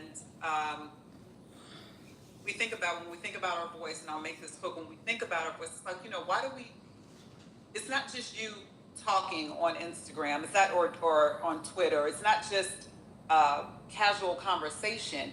You need your voice for survival. When we need to warn, when we need to organize, when we need to get information to one another. Without it, we are defenseless. We need our voice to speak truth. And what that means is they are the powers that be are working to dismantle our truth and our history. So we need our voice to keep that going, to make sure that that's not done, to make sure our history is not dismantled. And we need our voice. Our voice, that's our power, and it's what gives us leverage. So I would just say, think about that. You need your voice for survival, for truth, and for your power. It shapes policy, it shapes the culture, and it could say it's what's going to save our lives. Well, thank you for that. On me, Keenan, full screen. This is the end of Investathon 2025. I wanted to take a different approach this year because, again, things are just different. I know that social media is supposed to be fun, and fan base is still fun, but the urgency for us to take this opportunity to own infrastructure and have a way to communicate and talk to one another and build community, and the way that these platforms are about to shift and silence and shadow ban and suppress to have their own particular agenda of what they want to accomplish, and do that, I thought it was very, very necessary to do that. One more time for the verification. Boom, up here. Boom. Keenan's quick with it. Everybody that invests in Fanbase, and the minimum to invest in Fanbase is $399. That gets you 60 shares of stock in Fanbase at $665 a share. This is not a GoFundMe. This is not a donation. This is ownership. And this verification badge will represent your ownership. So when this round closes on December 17th, you will no longer be able to invest in Fanbase. At this valuation, it is closed. We have done a lot, but we're bringing this round to a close. In Canada, go to frontfunder.com. I'm sorry, frontfunder.com/fanbase, and that's FRONTFUNDR.com/fanbase to invest. For our Canadian viewers who have always wanted to invest in Fanbase, this verification badge applies for you as well. This applies as well. And we're going to continue to build. Coming up towards the end of this month, we spoke briefly about this tonight, is our recommendation engine for Fanbase. So we're launching an all-new recommendation engine. Our algorithm, that is DEIAF, to include everybody, right? And to include all voices, not silence people. Making sure that you're getting the right content, the things that you want. We've been really quiet about what we've been building at the platform this year. Not a lot of cosmetic updates. There's some surprises coming, but I wanted to make sure that even this raise is what it's about. This is a challenge. This is a grassroots built company. This is not a bunch of VCs that got together and threw a bunch of money at some people that don't look like us to build something that we use and make a multi-billion-dollar platform that we don't own. And so, again, I want to thank Roland Martin for allowing us to host us tonight, as well as Real Life Productions, which is Real Life Street Stars, Beehive TV, Not All Hood, and Ryan Holtz in Canada.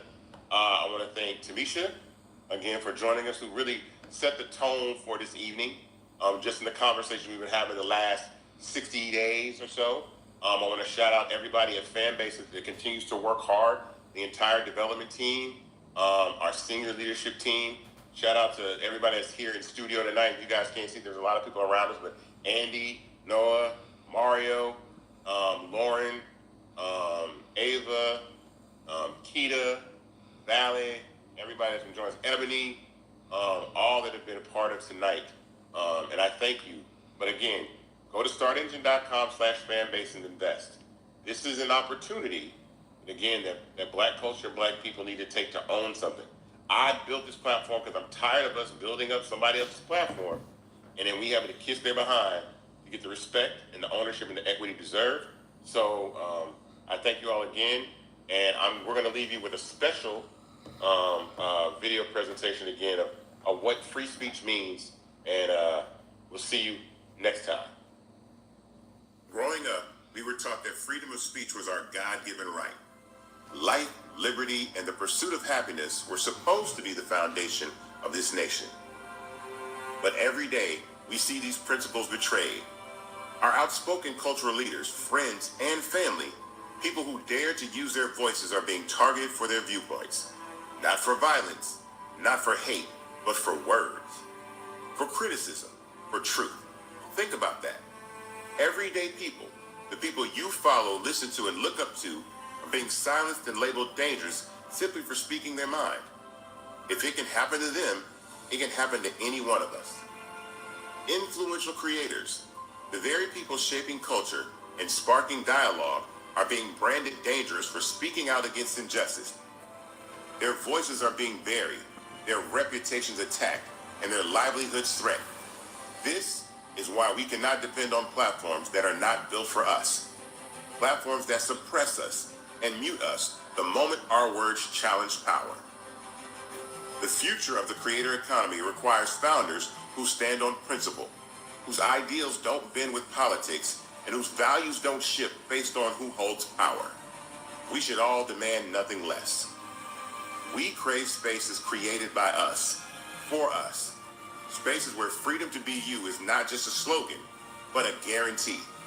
We deserve and must demand spaces where our voice can't be silenced and our history can't be rewritten. Places where what you create belongs to you, where your future isn't at the mercy of an algorithm, and where the community protects its own. This isn't just about social media. It's about agency and ownership. It's about making sure that no one corporation or politician can decide whether your voice matters. Today, I'm calling for all of us to stand together and declare, enough is enough. Enough of being silenced. Enough of being labeled as threats for daring to speak. The future belongs to the creators, the truth tellers, the movement builders. And our future will be written on platforms that cannot be bought, muted, or weaponized against us. That is our birthright. Let us be brave, let us be bold, let us be seen, and let us be heard together.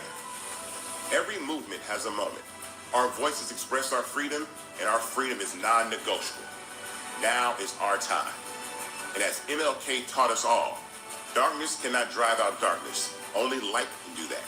Hate cannot drive out hate. Only love can do that. Thank you. So, fan base, I'm getting ready to cut this off. I'm getting ready to come to you and ask you some questions before we close. We're getting ready to go on the movie night, YouTube. Thank you.